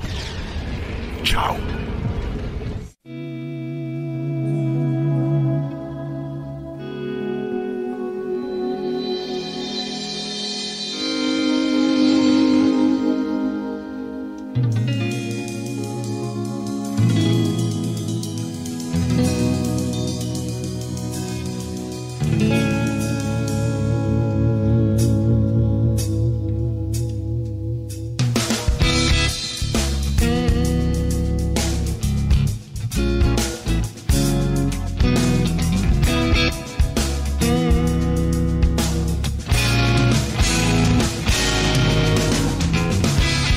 Fade to Black. I'm your host, Jimmy Church. Our guest tonight, Freeman, talking about Space War News, an amazing section of Freeman TV, and we're going to get to some other stuff too as well. But Freeman, talking about what's going on with the sun, and it reminds me of, with what went down with the National Solar Observatory, the movie Contact, and the message that was there. And here we have the National Solar Observatory raided by the FBI and evacuated. No communication to the media. The statement that they finally released this past Sunday was completely full of holes, and I knew that we wouldn't get the real truth, and we still haven't. But that being said, with what you know about what is going on with SOHO and SOAR and the other communications that we have with what is going on out there and how we get the news, if something were to happen, would they let us know? No. They've made that perfectly clear in every movie they've ever made. No, they're not going to tell us. And would that be a reason for the FBI to go in and shut down the National Solar Observatory? Maybe not necessarily because they saw something, but all of these radio telescopes and observatories around the world, they're all friends. They all communicate with each other. And quite possibly some news was flying around that they didn't want to get to the public. And I think that is a very real possibility here. What do you think? Yeah, I was looking at an intriguing video that I still have to dig deeper into to see where the source was and where it came from of a lot of craft outside of the sun at that time. I'm intrigued hugely by this because I still think about the Columbia tether experiment when they filmed all those craft and what was going on there. I mean, there's obviously way more to this story than we know. And I hate to, I don't like to speculate. I like to stick to the things that I can see, and that's always very difficult. But we're dealing with a lot of layers here. A lot of things like you've seen have shown up on people's digital cameras that they're not seeing with their naked eye. Mm-hmm. And so there's a lot going on. Like you've been to ECETI, and we sit there and watch. It looks like a super highway out there. How many craft are making right turns and cruising around out there? It's so true. I mean, I know, I've got my night vision gear, and I can go out, after the program tonight, I can go out and look up, and I'm guaranteed to see something that you don't see with the naked eye. And I can't explain this stuff, but I do know that it's going on. The large amount of this planet is completely oblivious as to what's going on up there. They just look up and they see stars and they just assume there's nothing there. And then you turn around and you get a high-powered telescope, or you get some night vision and you're looking at the moon and you're seeing something cruise by it, or the sun, and it's just like, wait a minute, what could that possibly be? Certainly they're not telling us about it. I mean, can you imagine if everybody had night vision and was out there looking up and going, wait a minute now, we don't have that many satellites. And not only that, satellites that make right-hand turns, but that are low in altitude. We're not talking about necessarily things that are, 200, 400 miles up into space. We're talking about stuff that is 4, 5, 6,000 feet, up. And you can't see it with the naked eye, but you can see it with night vision, and I can't explain it. I really can't. I don't know what's going on there. But the shutting down of this observatory is something that we're going to be talking about for a long time until they come clean and tell us exactly what is going on. And I don't think they're going to do that. No. The other part of this, which I find really fascinating, is the video that you're talking about, which went all over the net. I can't tell you how many emails I got with that video in it. It's in the hundreds. Yeah. And I look at that video and I'm trying to make sense of it. Is it something that's slightly out of focus? Is the cell phone camera, because it was shot off of a monitor, the one it's the one you're talking about, right? Yeah. Is it the cell phone camera moving slightly and stretching the image out, but then a lot of the stars in the background are not stretched, so it looks like something is there, and then there's all these reports that it was faked and that this was CGI created and it was done in Photoshop after the fact. And I read somebody else report that said that this is a digital artifact that's built into all the sensors on on cell phone cameras, and it's the way that it's being picked up off of the monitor. It looks like that's the way it is on the monitor, but it's not. I just don't know. What do you think you're seeing when you first saw that video? I thought it had potential, but again, I didn't know its source. So I tried to dig deeper before we went on the air so that I might have an opinion, but I wasn't able to dig deep enough before we came on. But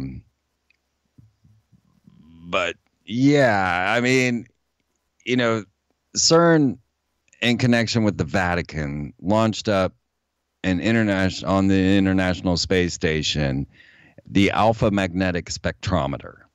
Now, this was put up by a corporation, or built by a corporation known as Grawlater.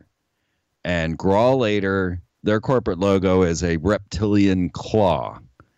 And CERN and the Vatican came together to put the AMS, the Alpha Magnetic Spectrometer, up on the International Space Station in order to see dark matter, to see the anti-universe.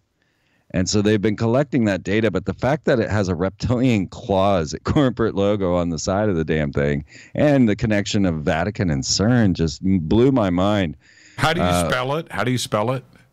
AMS, the Alpha. No, Grawlater. How do you spell it? Oh, Grawlater. Let's see. It's Grallator.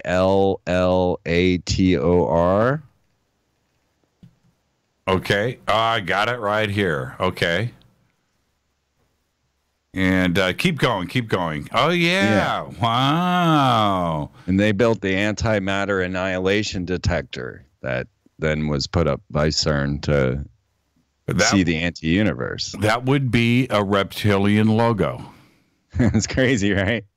That is nuts. I had no idea that this even existed. Yeah, that's okay. So back to what did they install on the ISS? It's a device to see the anti-universe.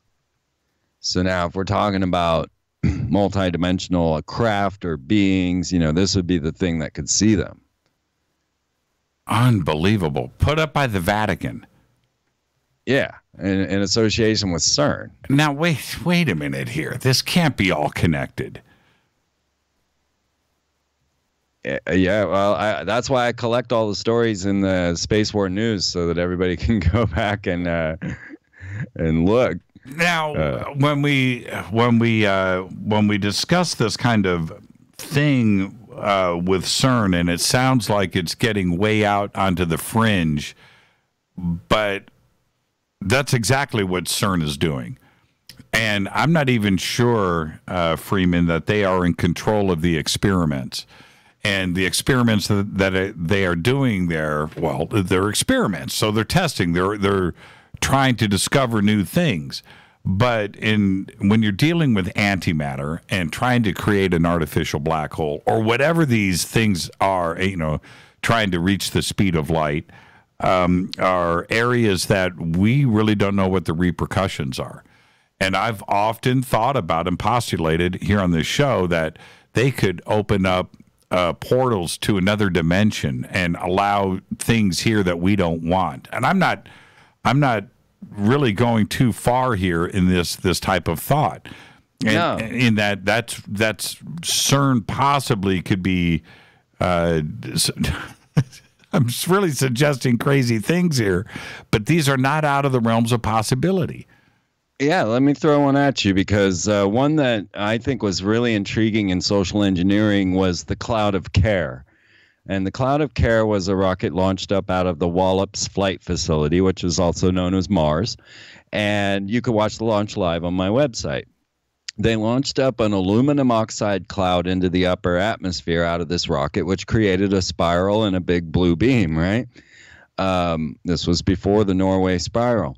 And it opened this, what looked like a portal, and then it sucked up in on itself again. And now, like I say, you could watch the launch live from FreemanTV.com, but when they reported it on the news, they made it out to be aliens.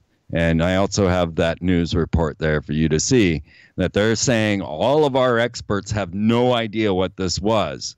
But we think, you know, maybe aliens opened a portal in the other side. They had little old ladies out there talking about it that they were interviewing. And, here I am going, well, you could watch the launch on my site. Well, okay, so they launched this aluminum oxide cloud up in the upper atmosphere, saying they were testing for noctilucent clouds to see the effect of noctilucent clouds, right?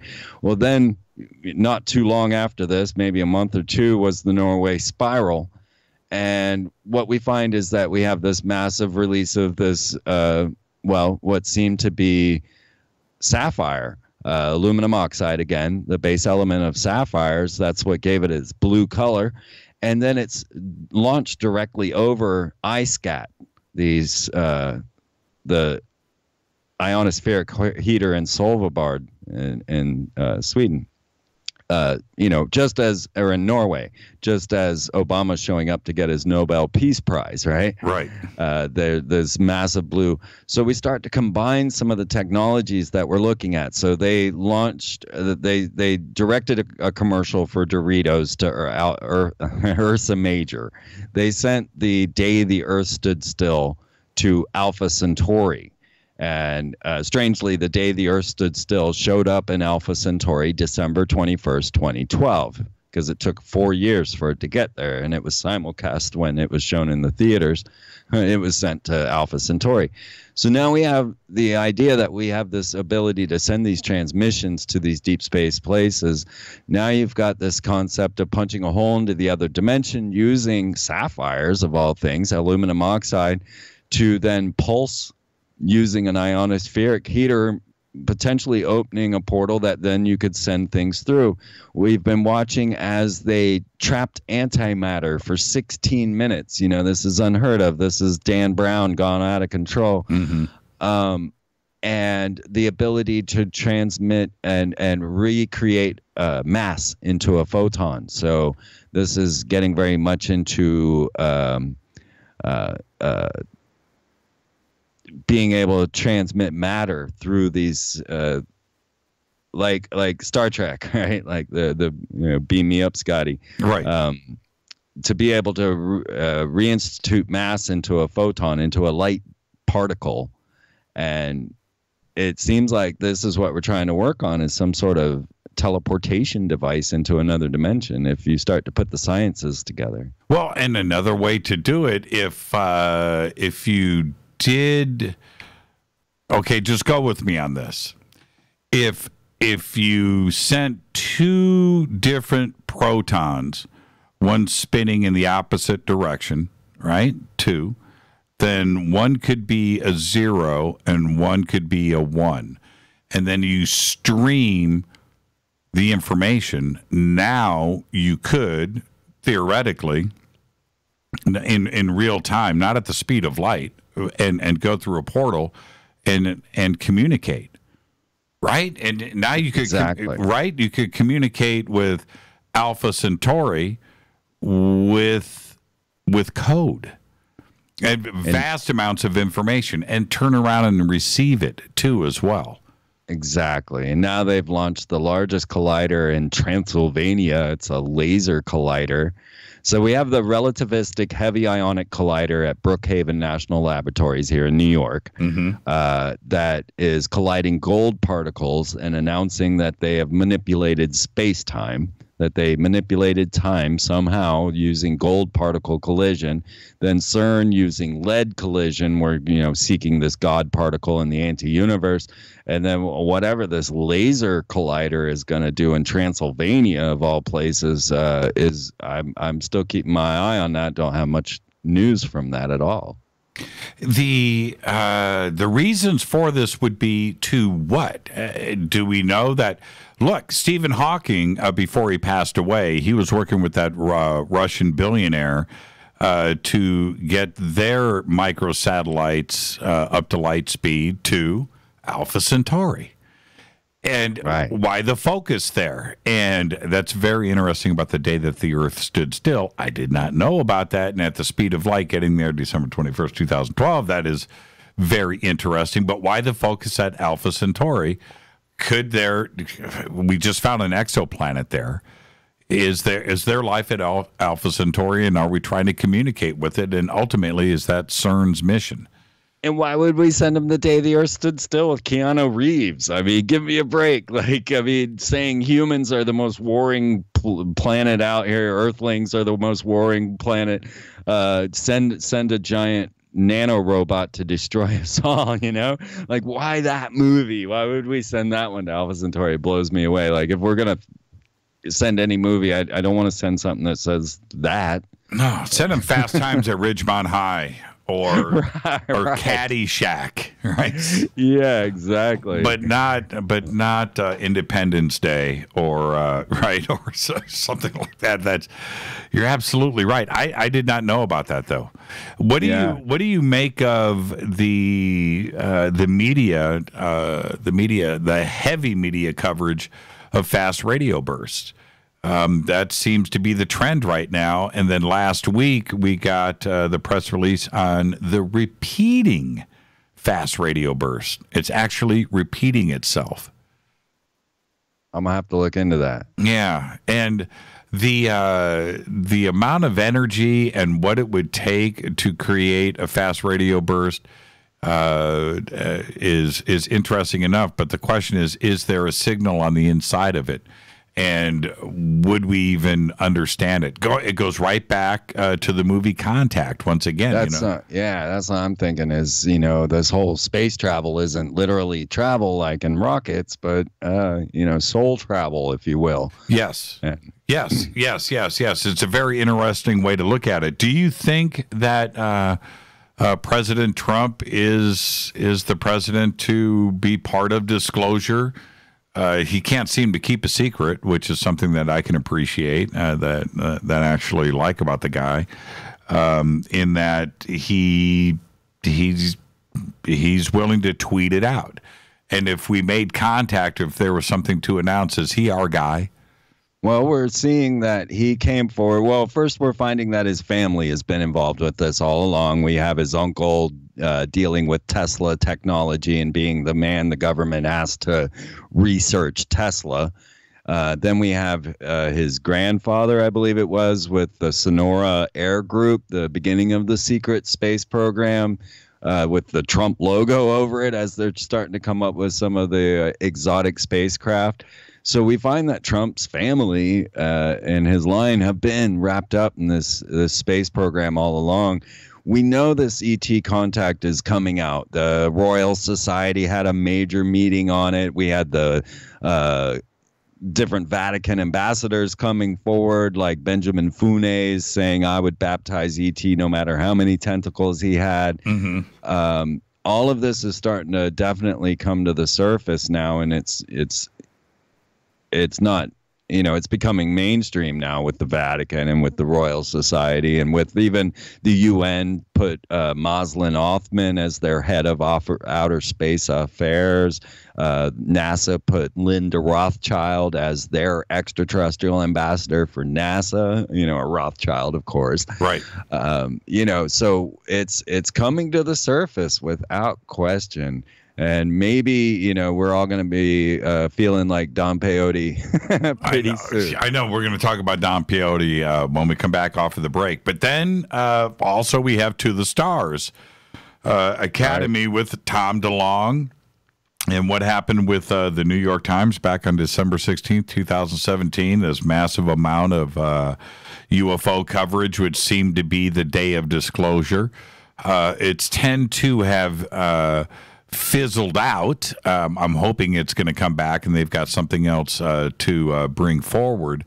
But that also suggests something is going on too as well. Do you think that To the Stars quite possibly could be an arm of the CIA or a tool of the CIA in using Tom DeLonge's celebrity and Blink-182 to maybe test the waters a little bit of the world out there to see how they would deal with the question of UFOs? Yeah, I mean, the first time I saw his list of mentors and people involved, you see Hal Puthoff. We're going straight back to remote viewing and secret mine programs with Hal Puthoff and Stanford Research Institute, the SRI stuff. You know, like if you got Hal Puthoff as your top guy, and then following below all of that are genetic manipulation, genetic,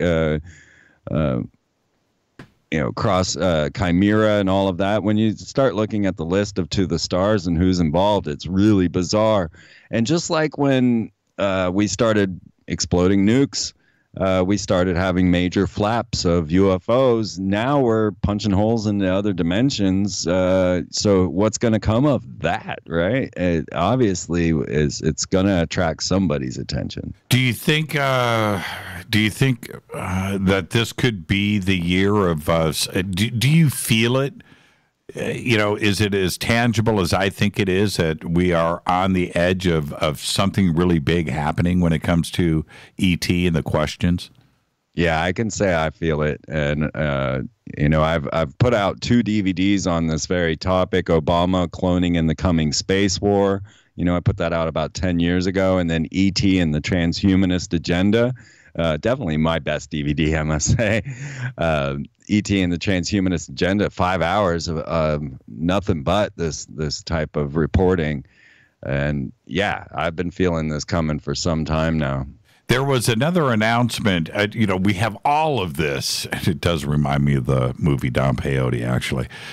All of this, it's just like one thing after another, nearly daily in the media, has talk about an exoplanet or fast radio bursts or alien life on Europa, whatever it is. And then a couple of months ago, something came and went in the media that was largely ignored. I caught it, and it was that they found bacteria from space growing on the outside of the International Space Station.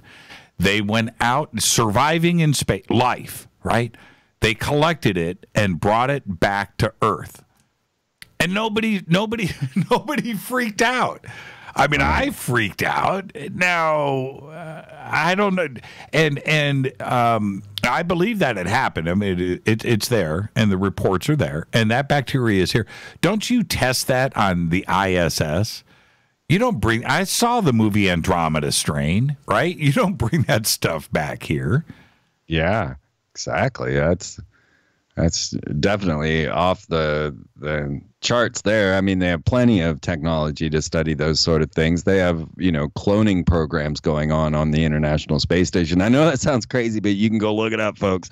They sent up a number of stem cells. They're seeking longevity for astronauts and things. So we know they have the science going on up there to be able to do that. They wouldn't have 30 stem cell programs going on in the International Space Station if they didn't. So that is bizarre. Yeah, because, the search for life, possibly. I'm not alien life in the, under the ice on Europa. I'm not concerned about that. And I'll tell you why. If you are a water-based life form, then you haven't advanced. You've got no fire, right? No fire means no technology, and you're not launching rockets or anything else. You don't have advanced nuclear propulsion system. You don't have any of that. I'm not concerned about that. But if we have got life that is floating around in space, right, in the temperature, in the voids of space, zero, right, true zero. No oxygen, but it's surviving and growing on the outside of the ISS. That is alien life. That's alien life, man. That's panspermia happening right there, and they brought it back onto the surface of the Earth. I just didn't understand that, and nobody seemed concerned about it. And I am concerned, and nothing about it since. Right. Yeah, it's totally interesting. Let's take a break right here. This is Fade to Black. I'm your host, Jimmy Church. Our guest tonight's Freeman, talking about the Space War news on his website. But when we come back, we're going to talk about Don Peyote. And if you haven't seen the movie, you need to. And especially after you hear our conversation about it. We'll be right back. This is Fade to Black. Hi, everybody. This is Rob Halford. the Metal God on jimmychurchradio.com. This is KGRA Digital Broadcasting Station. Salt Lake City, Utah. Van Buren, Arkansas. Poor water quality is a major health issue, and it's only getting worse. Municipalities can't keep up, standards have dropped, and pollutants are increasing. Where does it all end? It ends by keeping the pollutants outside of your home with HydroCare's advanced systems available at Wave Home Solutions. No less than the best purification materials and processes have been developed by HydroCare to provide you with healthy, clean water for drinking, cooking, and showering. HydroCare far surpasses the competition in removing chlorine, odors, iron, lead, chemicals, limescale, and much more. Don't settle for less when it comes to your water. We'll take care of the toughest water problems for you, whether it's from a city or well source. Satisfaction guaranteed. For more information, call 888-997-WAVE. That's 888-997-WAVE. Or go to bestwater123.com. That's bestwater123.com. Wave Home Solutions for a healthy, comfortable home. Your contact for current news and trending topics.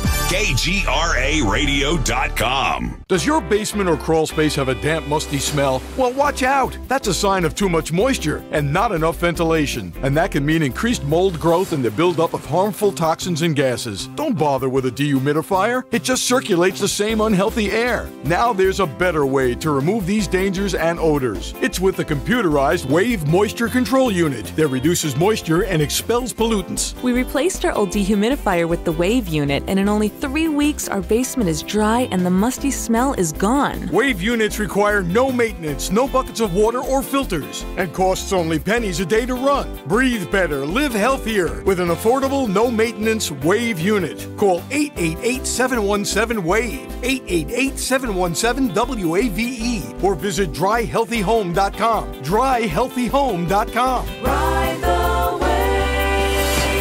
Wave Home Solutions for a healthy, comfortable home. This is Jimmy Church of Fade to Black, and I only drink Fade to Black blend coffee from Rivermoon.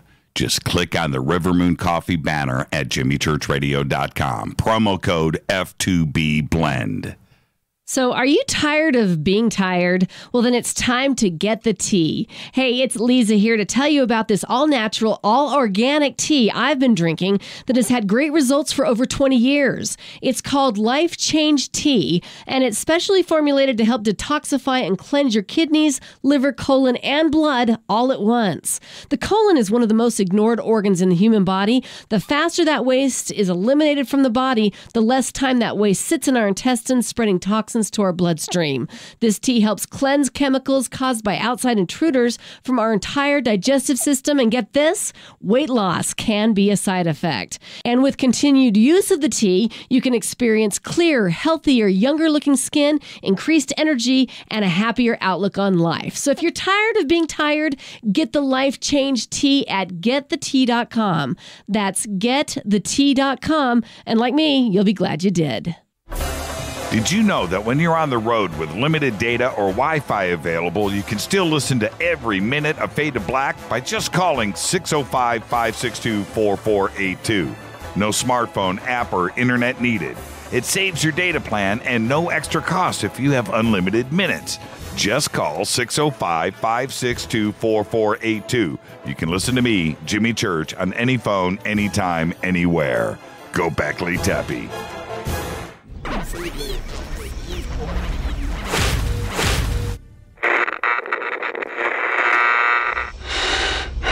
You want to know a secret? I love ponies. I really love ponies. I'm serious. I couldn't stay sane without ponies to brush. Why Fade to Black? Because you never got that pony, damn it. This is Fade to Black with Jimmy Church on the Game Changer Radio Network and KGRA, the Global Radio Alliance.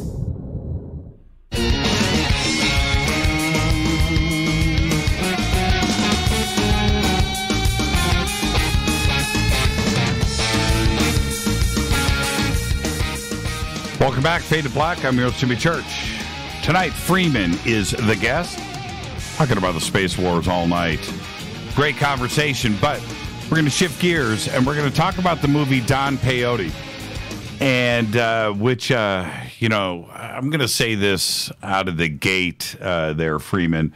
You're pretty humble about your influence on this film. And you are...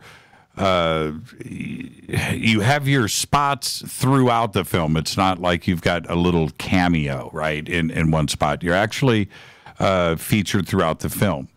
I want to back up and go back to the progenitor of the film, which might have been you. We'll talk about that in a second. But when the film was released, as you know, we had Dan Fogler on the show, and it was a great interview. It was a lot of fun. But there was one thing that he said that stuck with me. He said that his jumping into this whole conspiracy world started for him on September 11th, 2001, when he was watching the news in New York from his apartment, and he's listening to the news, and they're reporting one thing, and he's looking out the window at the World Trade Centers and seeing another story. And he knew at that point the world wasn't as it seems. And it was an epiphany for him. And I think that is something that we really need to talk about when it comes to all of these ideas and things about the world around us, that sometimes it's just not what we are being told. And that's what this film is actually about.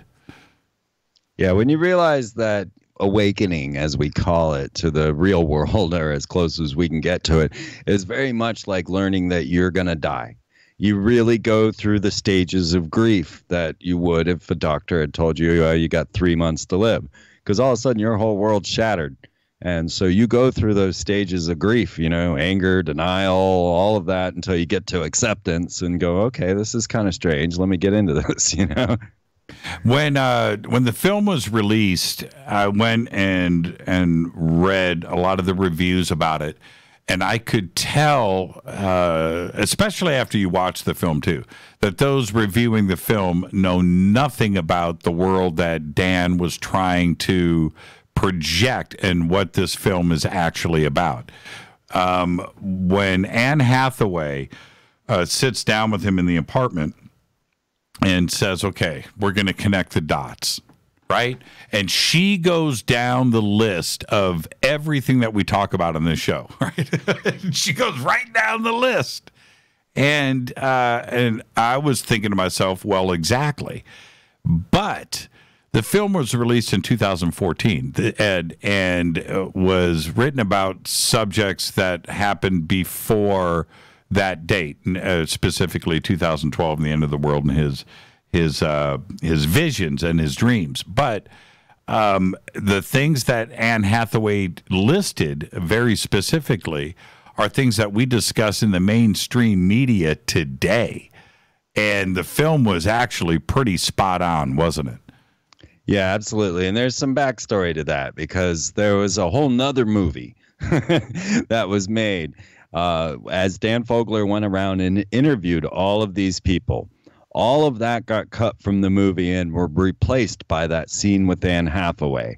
And by the way, that scene with Anne Hathaway was completely unscripted. That was her on her own, just going off, right? He did not write that. That was her just going off. But there was a whole 2-hour movie before the movie, and you can actually watch it on my YouTube channel. I don't know whether or not you can hear it, but the beginning of the movie was Warren Allman, that was Dan Fogler's character, discovering the end of the world and coming to the grips with it, right, and going through the crash of the stages of grief.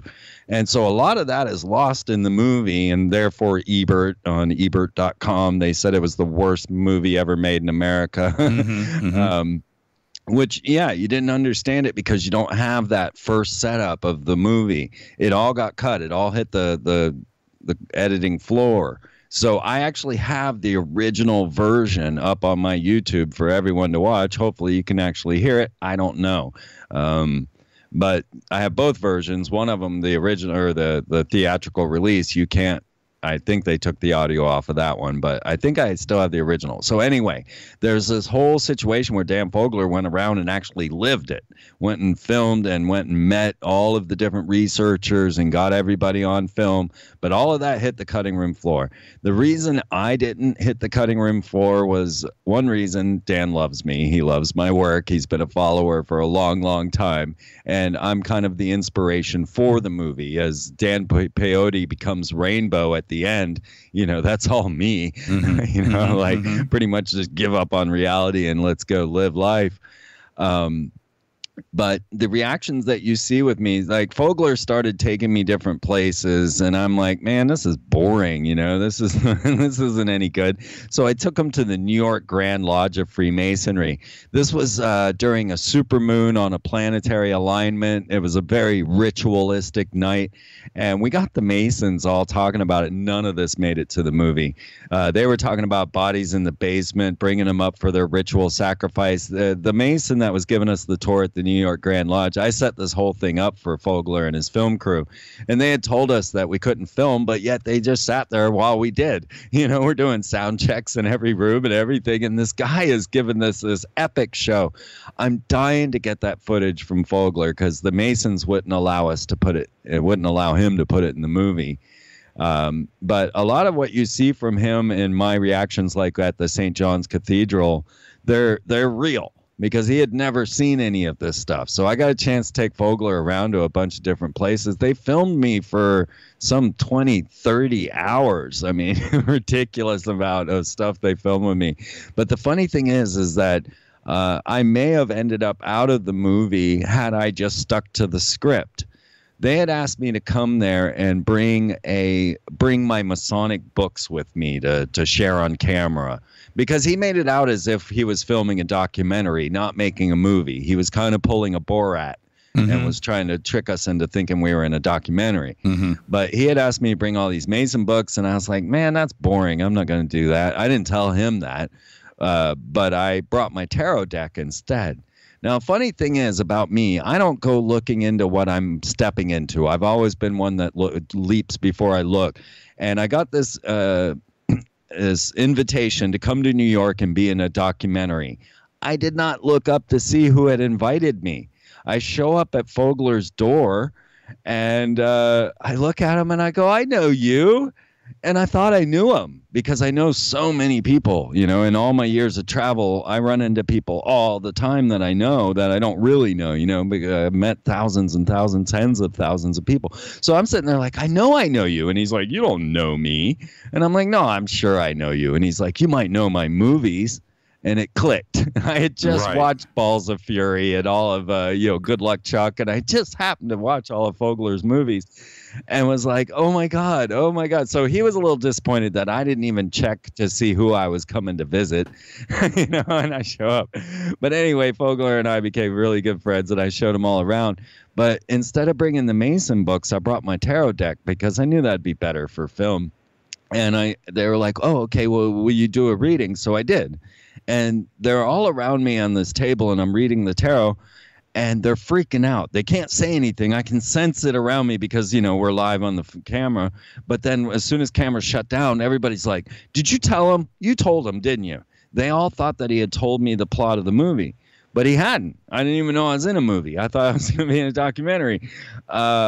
I had read the plot of the movie in the tarot cards, and they were tripping out. So they had me reread the whole reading again. And so that's how I really managed to stay in the movie, because I fit the plot. Did he after September 11th, did he go and find you? Did he check you out before you guys met at the door? Yeah. He's been a fan since the Access days. He's been a fan since 2005. Right. So. And he fully understands the concept of not only connecting the dots, but what it's like for those that aren't prepared, that fall down this rabbit hole. And the reaction of the family members. All of it. All of it. Was part of that because I felt that there was some reality here. Did he go dark? I mean, did he go down the rabbit hole himself? Yeah, absolutely. And one thing I can tell you is he was filming Mars Needs Moms when we met up. And Mars Needs Moms is about if you're a really good kid. Now, Disney, okay, social engineering, mind control, Disney, put out a film, Mars Needs Moms, where it says if you're a really good kid, then Martians will abduct your mother because she did such a good job and suck her brains out and stick it into their robot controllers to run their matriarchal military program on Mars. That was the plot of Mars Needs Moms. Now, here I am with Fogler talking about Disney. I didn't even know he was in the movie at the time because it hadn't come out yet. And he's like, should I quit? Should I quit Disney? Should I quit this movie? And I'm like, no, man, take Disney's money and go make your movie, man. Stick with it. But yeah, he started to really question what he was in and what he was involved in. I've got to watch Mars Needs Moms. I'm going to watch that tonight after the show. I heard about the film. I never watched it. But so back to Fogler. What if anybody that was reviewing the film had any idea about the conspiracy community and the ability to connect the dots as Anne Hathaway laid it out, then I think the reception of the film would be different. I don't have any issues with the hero's journey that happens here. I don't have any issues from the beginning to the end of the film. It's still being a feature film. Still, actually, was a documentary. Yeah, and I'll tell you on both sides. Like we premiered it at the Free Your Mind conference before it went out, and had Fogler there and everything. And the conspiracy theorists from the conference were upset by the movie, thinking that Fogler was making fun of them. They didn't understand it. Right. Oh, that's right. You guys did the tour bus. Yeah, then we went on the Don Peyote tour, which that's right. I forgot about that. And you guys came to L.A. too. That's right. Yeah. And I couldn't make it to the premiere because I was on Coast to Coast that night. That's right. I remember all of it now. It's all coming back to me. And for you, when you see Don Peyote today, are you happy with the film? No, because the first 2 hours are cut out. Like I know it lost a lot of the storyline, not having all the stuff that Warren Allman went through to come to these conclusions. You kind of just dropped in, and then again, that Anne Hathaway part was just tossed in to replace all the documentary. So I'm like, well, Dan, make Warren Allman's documentary. You've got all the footage. Why not? He at the end of the movie, he's passing out his DVD. I'm like, make that DVD. You've got all that footage, and then you could use the Mason stuff because they couldn't say anything about a documentary. I want to see that Mason stuff so bad. That Mason was saying the craziest stuff, man, and I was egging him on. I got him to say all kinds of stuff, and so I hope someday he can get back around to it, but I seriously doubt that we'll ever hear anything from Don Peyote again. But yeah, if you go watch the original version on my website, or on my YouTube, you'll see what I'm talking about. Yeah, I've got to go check it out. And there's another scene in the movie again would get past anybody that doesn't know anything about this community. But there is a whole ayahuasca scene with Josh Duhamel that is absolutely priceless. Mm-hmm. Tell us about that. And did Fogler do ayahuasca? He did. He did everything that he expressed in there. Really, he even had all of his metal taken out of his teeth, and he went through quite a process to actually create this film. I mean, he flew all over the world to meet up with scientists and doctors and everything. So yeah, there was quite a transformation. I don't know whether, I believe maybe they were on ayahuasca at that time. Oh, I didn't know that. I wasn't suggesting that. But they didn't do ayahuasca in the film, did they? I wouldn't put it past them, honestly. I don't know. Okay. But I honestly wouldn't put it past them, but maybe not. Man, I got Fogler's number right here. We should call him. Yeah. Yeah, I know he's a psychonaut, so.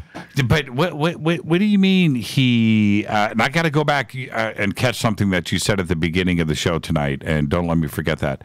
What do you mean he had all the metal removed from his teeth? Yeah, he went and got all the mercury fillings taken out. Man, he went full on, didn't he? Yeah. Oh, yeah.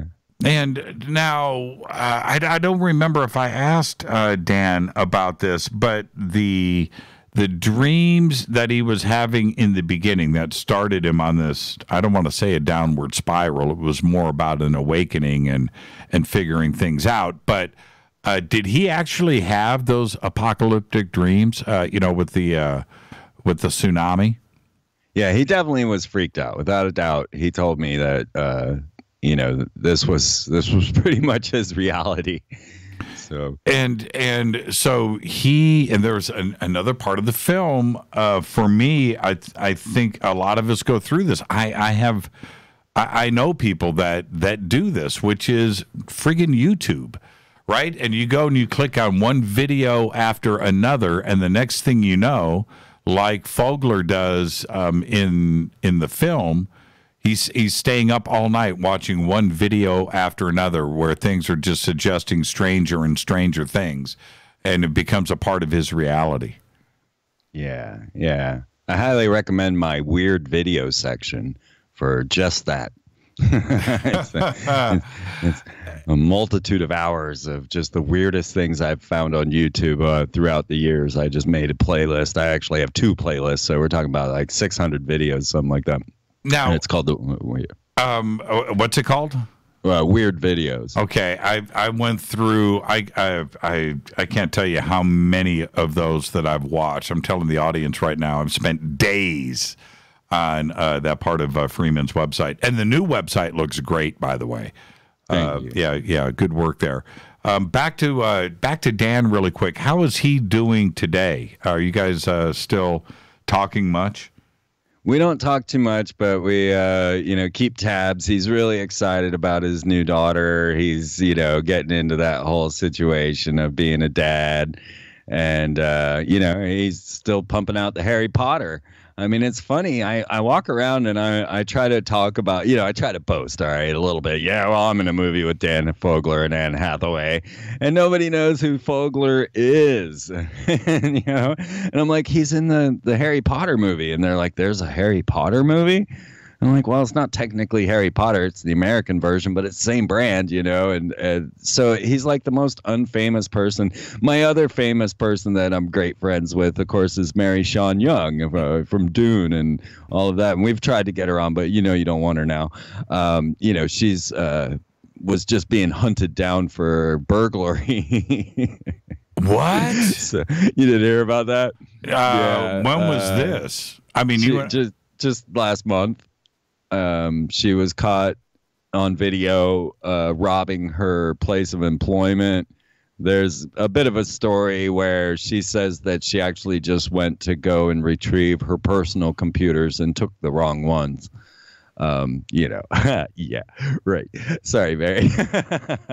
But, these are my celebrity friends. They're crazy B-list that no one seems to know of, but yet constantly in the news in some crazy way. This happened last month. Yeah. Actor Sean Young under investigation Monday in New York after the alleged theft of 2 laptops belonging to a production company that fired her from a new film she was directing. I did not hear about any of this. Oh, wow. When was the last time you talked to her? I know that... Right before that, actually. She was supposed to come to my house. And is everything cleared up with this? I haven't talked to her since. Like, I just now found that it was possibly cleared up, and since there's no follow-up story, I have to assume that she got away with it and returned the laptops because her son was with her. So it was a pretty bad situation there. I think they cleared it all up. I think she probably just gave everything back, and they gave her amnesty over it. I'll have Sean Young on this show anytime. Some days she just doesn't, that's just it. It's really hard. You have a strange circle of fans. I know. I love it. Yeah. I'm also in an HBO documentary with Chris Crocker. I mean, come on. I know, right? Talking about Britney being a mind control victim, and yeah, I love the places I show up. I love being a cult classic. Now, what are you working on now? And how is the band, by the way? Well, Molecular is still more of a project than a band. I'm really excited to have actually produced an album. So, that was just kind of my goal. So we haven't really messed around with Molecular. It's so hard to find a drummer. You got to know that. Yes, I know. It's like impossible. So we still have a bunch of Molecular music that hasn't been released. But if people want to check out my music, it's on molecularband.com.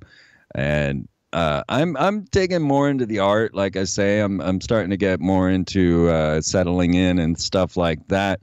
But I'm finding that I'm always kind of on a tip that I don't know where it's going. Like the information that led me to predicting 9/11, the information that predicted me saying Obama wouldn't have a birth certificate. Now, having this 9 years of space war data that I've been tracking, I just know what to focus on. So I have a feeling this is going to be the next major release from me because I have all this data just stored there, coming ready. So I have a feeling that's going to be the next thing. Now, where is the Don Peyote version of the film on your YouTube channel? Yeah, YouTube, they block me a lot. A lot of my stuff, like Aliens from Hell, like you were saying, you can only watch on my website because they. But I'm going to search here for it. But that's okay. I'll go and find it. I didn't know if it was featured in a specific part of the YouTube channel because I did want to go and check it out. Okay. Well, and what is next before I've got to part and say goodnight? What are you working on now? Right now, keeping my show going, just keeping going, really, is the goal here. I've produced 7 DVDs, 3 books, a flash drive. I produced 7 films for Alex Jones, 3 films for Tex Mars. I have a ton of stuff there for everyone to just go out there and dig deep. So right now, I'm settling in so that I can get my mind back around all of this deep topic of this Space Force. And I really feel like that will be the next big tip that's coming out to database even this extraterrestrial influence that's been rising up. And who knows, maybe the book, maybe I'll finally have the real definitive book come out. But right now, I'm just trying to settle in and feel in a place that I can be creative and get this work out. So I'm just working on a lot of art and music and things of that nature to really just get the juices flowing and to feel settled in, because every half an hour of production takes 4 months of dedication. So it's kind of hard to do both when you have a show now, because you really, when you get into a project like a film, it's 4 months of 10-hour days just to produce a half an hour. I've gotten a little faster, but not much. Yeah, I totally get that. And I think you're right. Linda Moulton Howe said last night on the program that we're going to have the questions answered about contact with ET by January 1st, 2019. And that's 2.5 months away.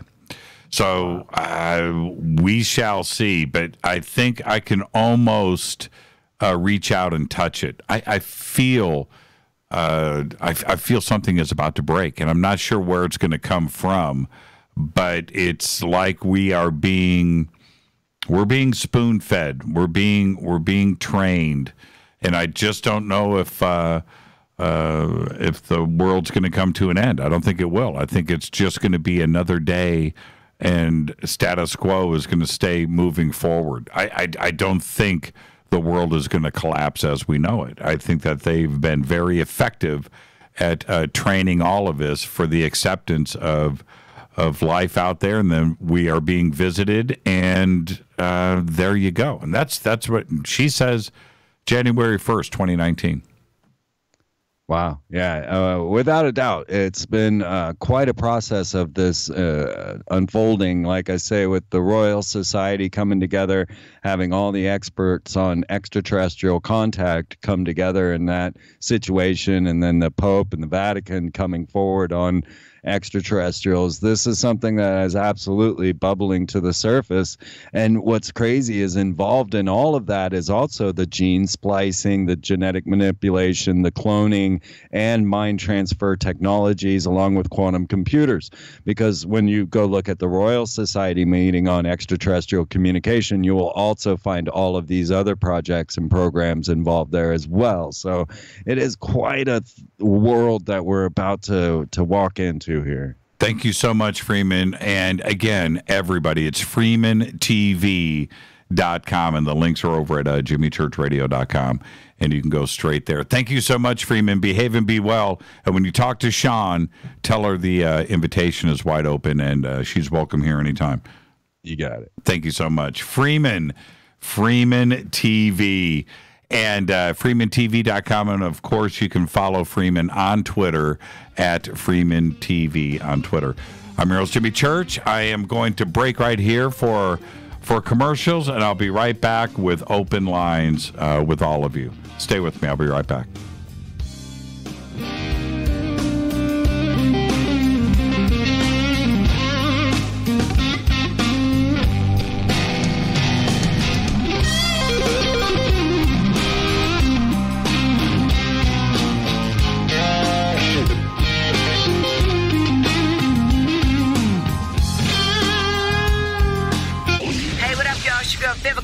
And you are listening to my boy, Jimmy Church, on jimmychurchradio.com.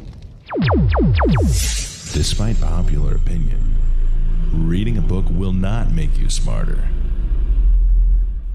But listening to Jimmy Church will. Hurricanes, earthquakes, wildfires. This year we've experienced more than our fair share.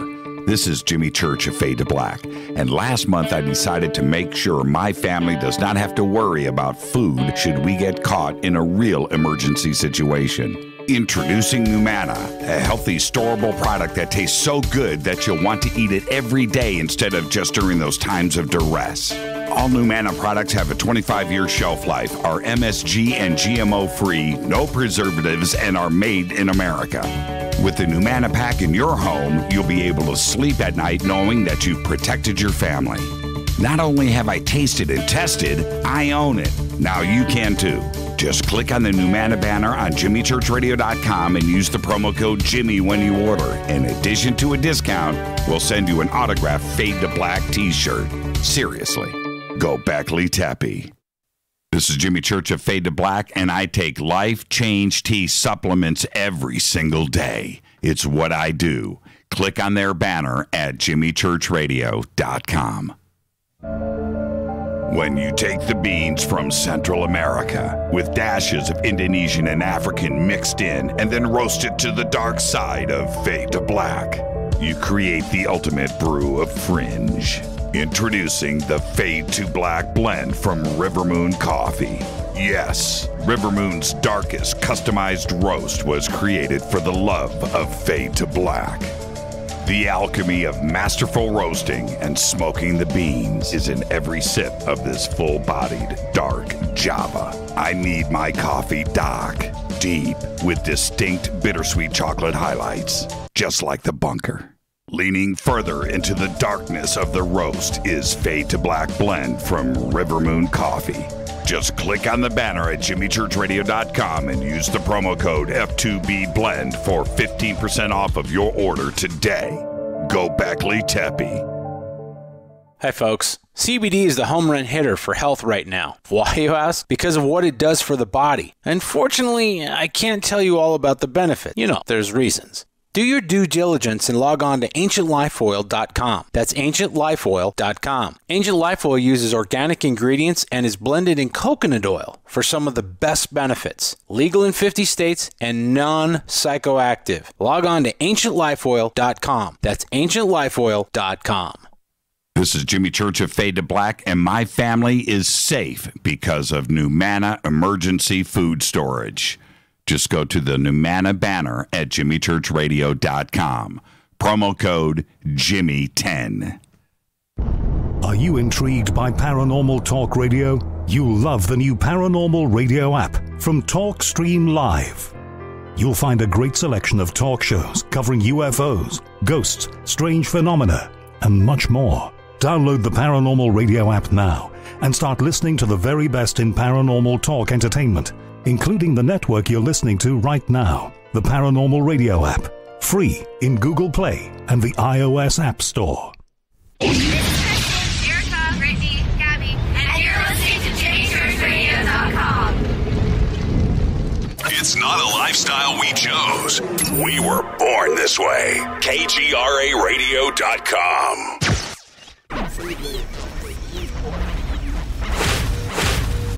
This is KJCR at JimmyChurchRadio.com.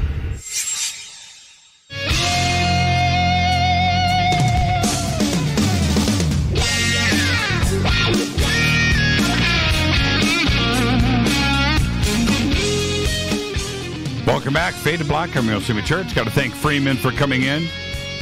Great conversation tonight. Who knew all of his interest into Soho and monitoring the sun, and his section over at Freeman TV, Space War News, and you've got to go and check that out. It's great reading, and there's a lot of stuff there. Thank you so much, Freeman. And his video section at Freeman TV will keep you occupied for months, and he's got an awful lot of stuff posted over on YouTube as well. Just a great conversation tonight. And, and not dispelling all of the Soho stuff that led up to September 6th and the closing of the National Solar Observatory. I don't know.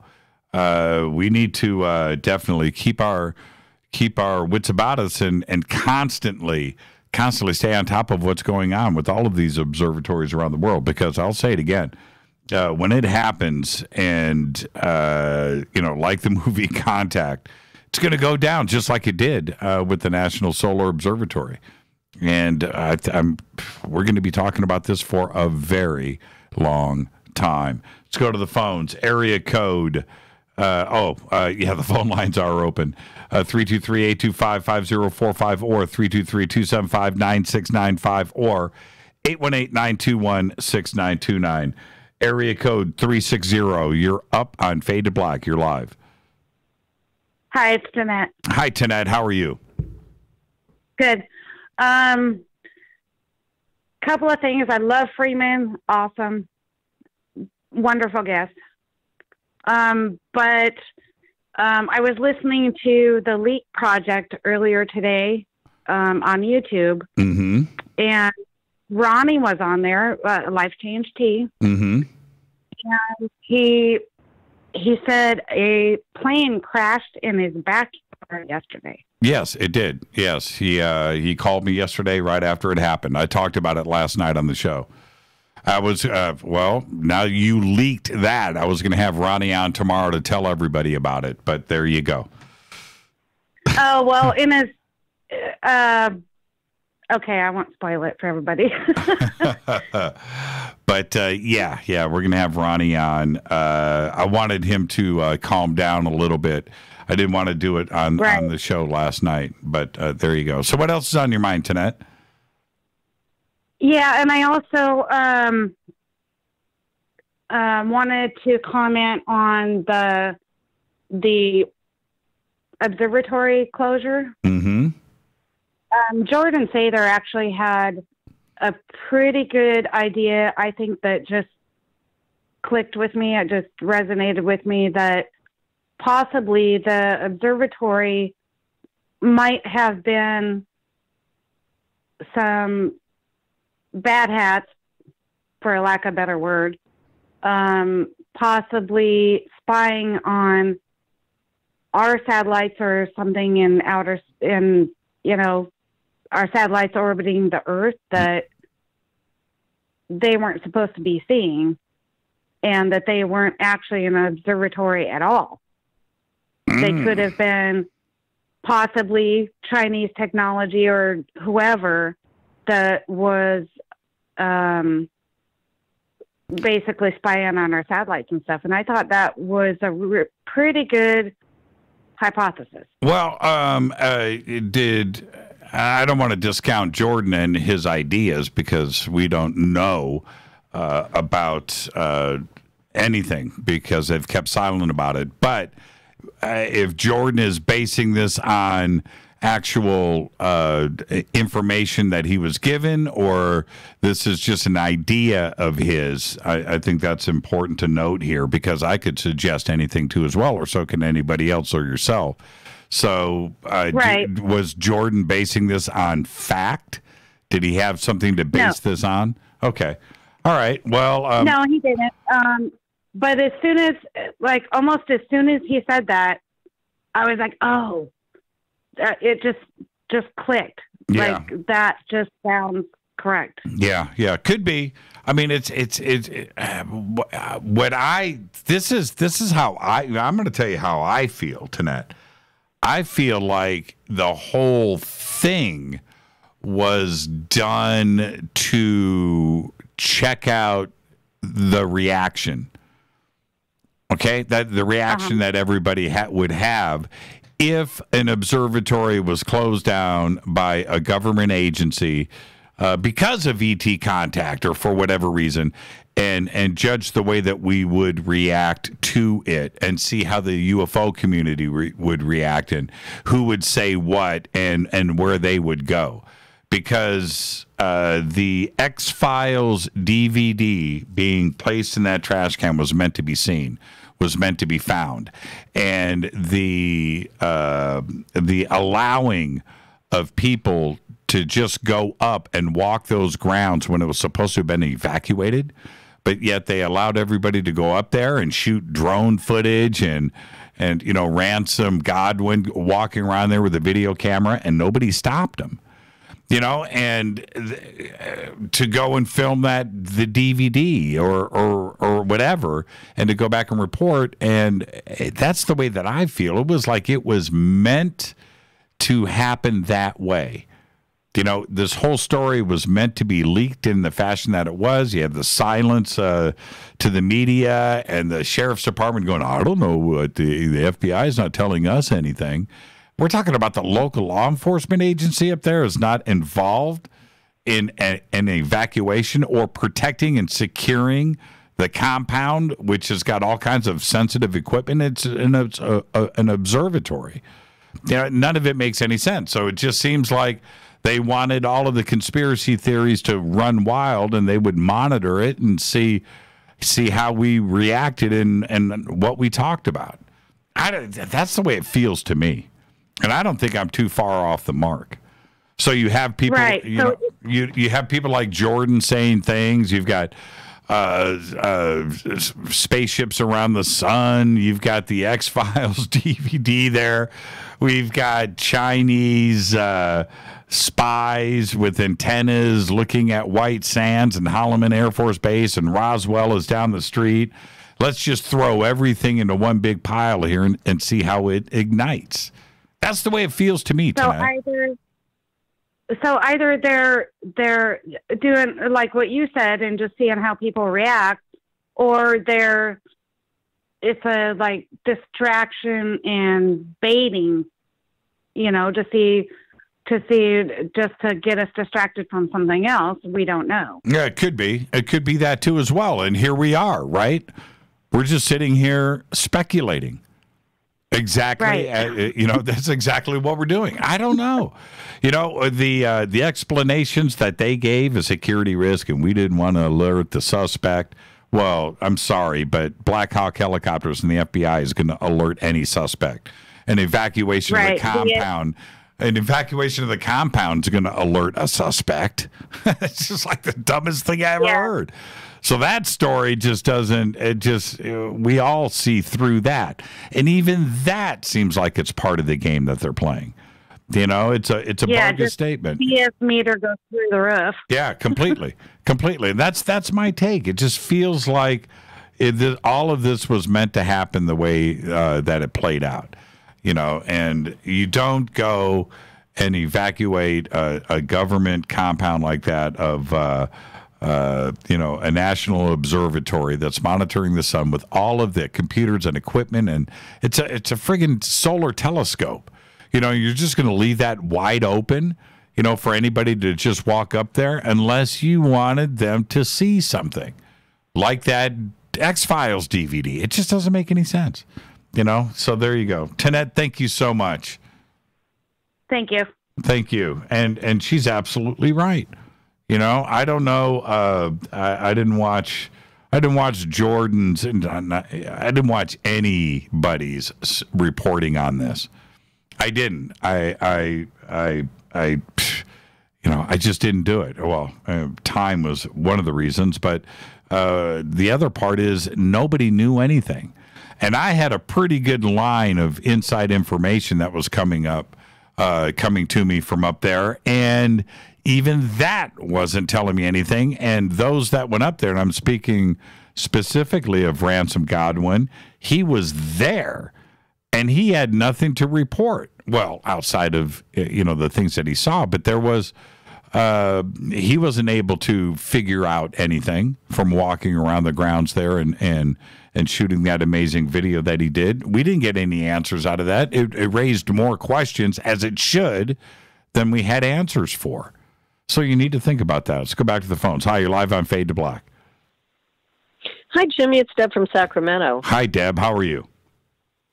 Doing good. I feel like I've been living in a hole because I've never heard of Freeman. I'm embarrassed to say it. I'll definitely be checking out his website now. Oh, he's an OG. He's the OG. Oh. He's the one that started all of this. Yeah, it's a great conversation with him tonight. Yeah. He had a lot of information coming down tonight.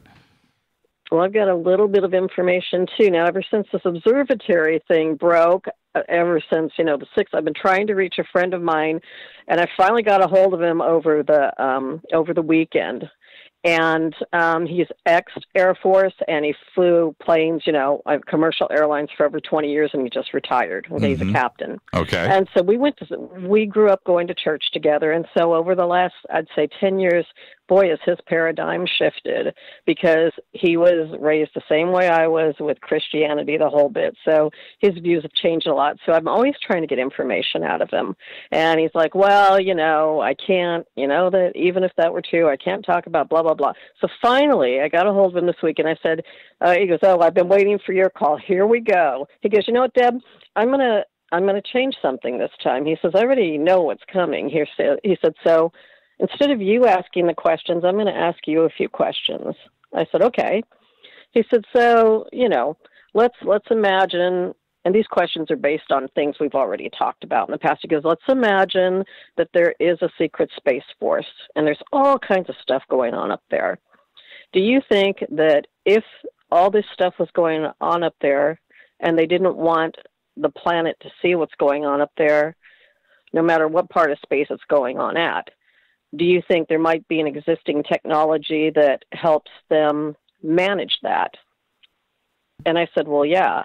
He says, so whatever you would call it, an invisible force field, whatever you would call it, you believe that would exist. I said, well, yeah, that makes sense.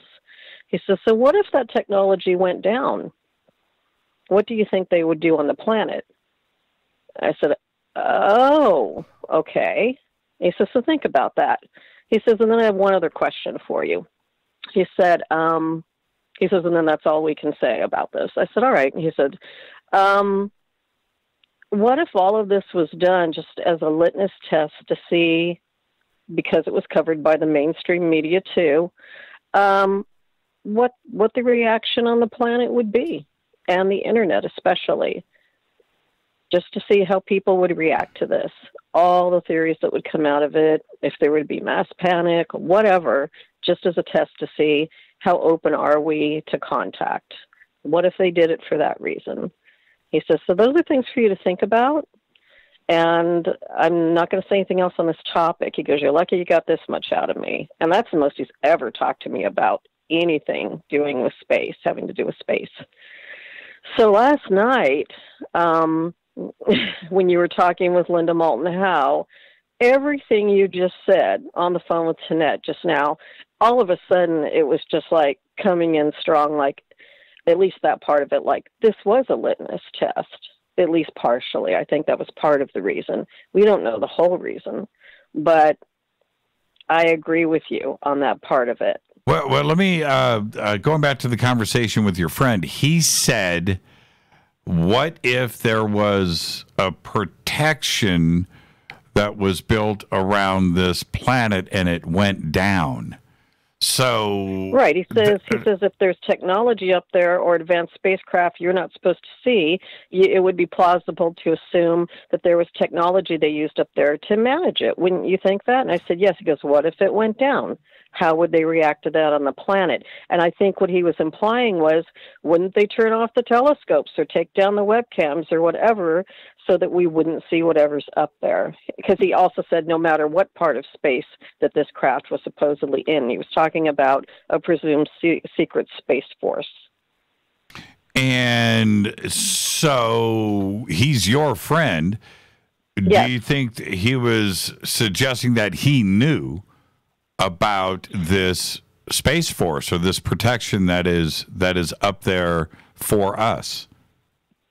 And that's the furthest he see. He won't say any more than that. That was the most I could get out of him, were a form of questions to propose to me. Because whenever I tried to dig deep, he's like, no, I'm asking the questions here. He wouldn't answer any questions. He would only ask me questions to make me think, well, if there was an if there was a secret space force and they were up there and they'd have to use technology to, guard that space force so that we wouldn't see it, what would happen if that, technology went down? How do you think they would react on the planet?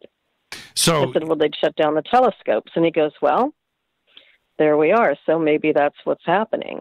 He says, I can't say, but I'm asking the questions here. So he put it back on me again. So it was very frustrating. Right. So you said that he was a commercial pilot? Oh, yeah. For over 20 years, he flew for United and for TWA, and he's also ex-military. He was in the Air Force for at least 15 years. What does he do? He used to fly those big, what do they call C-1, those big equipment planes over to Iraq. C-5A? Yeah. C-5A Galaxy. But is he retired now? Do you know that as a fact? Yeah. Or could he still be...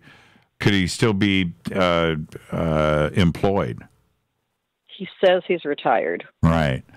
And believe me, I'm always begging him. He goes, don't use my name. I'm never going to call into your show. I respect what you want to research, and that's fine. Mm-hmm. He says you can repeat the questions, but I'm not going to elaborate. He says, because I can't, Deb, because I can't.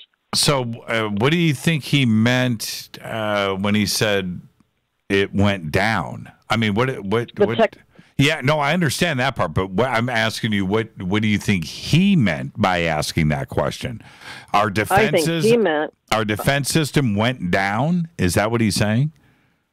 I think he was asking me if there's like an invisible shield that is technology that the secret space force uses to keep us from visually seeing those craft up there. Let's call it an invisible shield or whatever you might call it. What if the technology that they use for that shield went down, which would enable us to see stuff up there more than what we normally see through night vision? What if it went down? Now I got what you're saying. Okay. I'm sorry. I thought I was being clear. No. But I understand now. So it wasn't some defensive protection. It was blocking of our ability to see something like a flying saucer, some kind of interstellar craft. And if that went down, then we would be open to the curtain, the theater. The curtain would open up. The veil would, come down. Yeah, exactly. That's exactly what I think he meant. I'm sorry, and I thought I was communicating it better. That's okay. But yeah, that's exactly what I know he meant. And I think you need to call him back. That's what I think. Believe me, I wouldn't get any further with him. Why not? I wouldn't get any further. Why not? Just go, look, I was talking to Jimmy last night on the show. I told him about our conversation, and now I've got a couple of more questions. And maybe he'll ask you the questions. But I think the specific thing that needs to be asked, and I'm sure he can appreciate this, is what exactly are you suggesting here? Do you have knowledge that this system is in place? That's the question. I know. That's the kind of question he won't answer. Why not? He'd just laugh and go. He'd just say, "I can't confirm or deny that." Is he messing with you? Do you think he's messing? with you? No, he's not. He's not. It's just a yes or no, Deb. It's just a yes or no question. And I think he should call into the show. Oh, he won't. He won't. No way. Okay. No way. Okay. Well, we'll make it. I've known him for 30 years. I know he's not messing with me. I mean, we have a whole history together. So I know he's not messing with me, but he's really protective. Why don't you give me his phone number? Yeah. Yeah. No. No. That would end a friendship. Well, if I just want to know. It's just a simple yes or no question. So, okay, you can be our producer at large, and you can call him back and just go, dude, this is just a yes or no question. That's all. Are you suggesting that you know specifically that this is in place? Yes or no? And if he says yes, he says yes. If he says no, he says no. If he says I can't answer, then that means yes, and I'll take that as a yes. It's that simple. Deb, don't be nervous. That sounds good to me. I'll try. Don't be. By the way, I saw your show the other day, and it was great. The Watchers, the first one I saw. The Unexplained. Yeah, but your first episode, The Watchers. Yeah, man, you went there too. You totally went there. Yeah, all the way. It was great. I know, and I feel that I didn't want, and the History Channel knew this, and the production company knew this out of the gate, that I did not want to hold back. Okay, and if I was going to have the opportunity to do this and represent myself and fade to black in the community, that I wasn't going to play around. And they said, fine. So I did. And going back and watching it, because I hadn't watched it since the editing was done. It had been a long time. I went back and watched it with Rita, and I was like, man, ooh, man. Yeah. That went right there. That's not the normal fluff you get on History Channel or any television. And how long ago? How long ago did you tape those episodes? 2 years, year and a half. It shows because you look about 30 pounds lighter now on the webcam, and I know TV puts weight on you, but dude, you dropped weight big time. You look good. All right, Deb, you look good on TV too, but you really look skinny now. Thank you so much, Deb. You got a T-shirt coming in the mail. Behave and be well.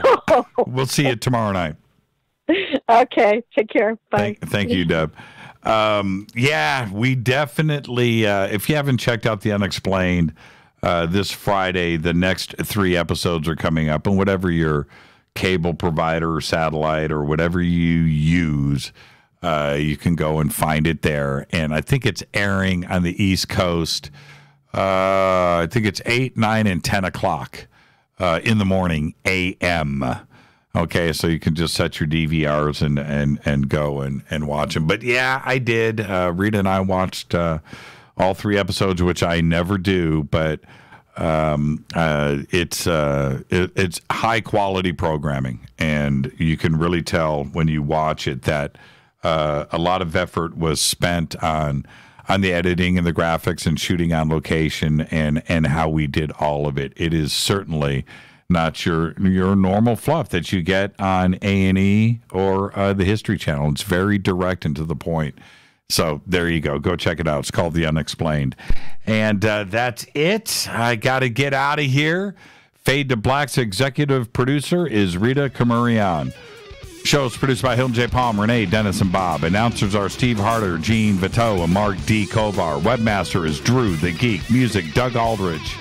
Intro, Spaceboy, spaceboymusic.com. Fade to Black is produced by KJCR for the Game Changer Network, and syndication is KGRA, The Planet. Thank you to Freeman.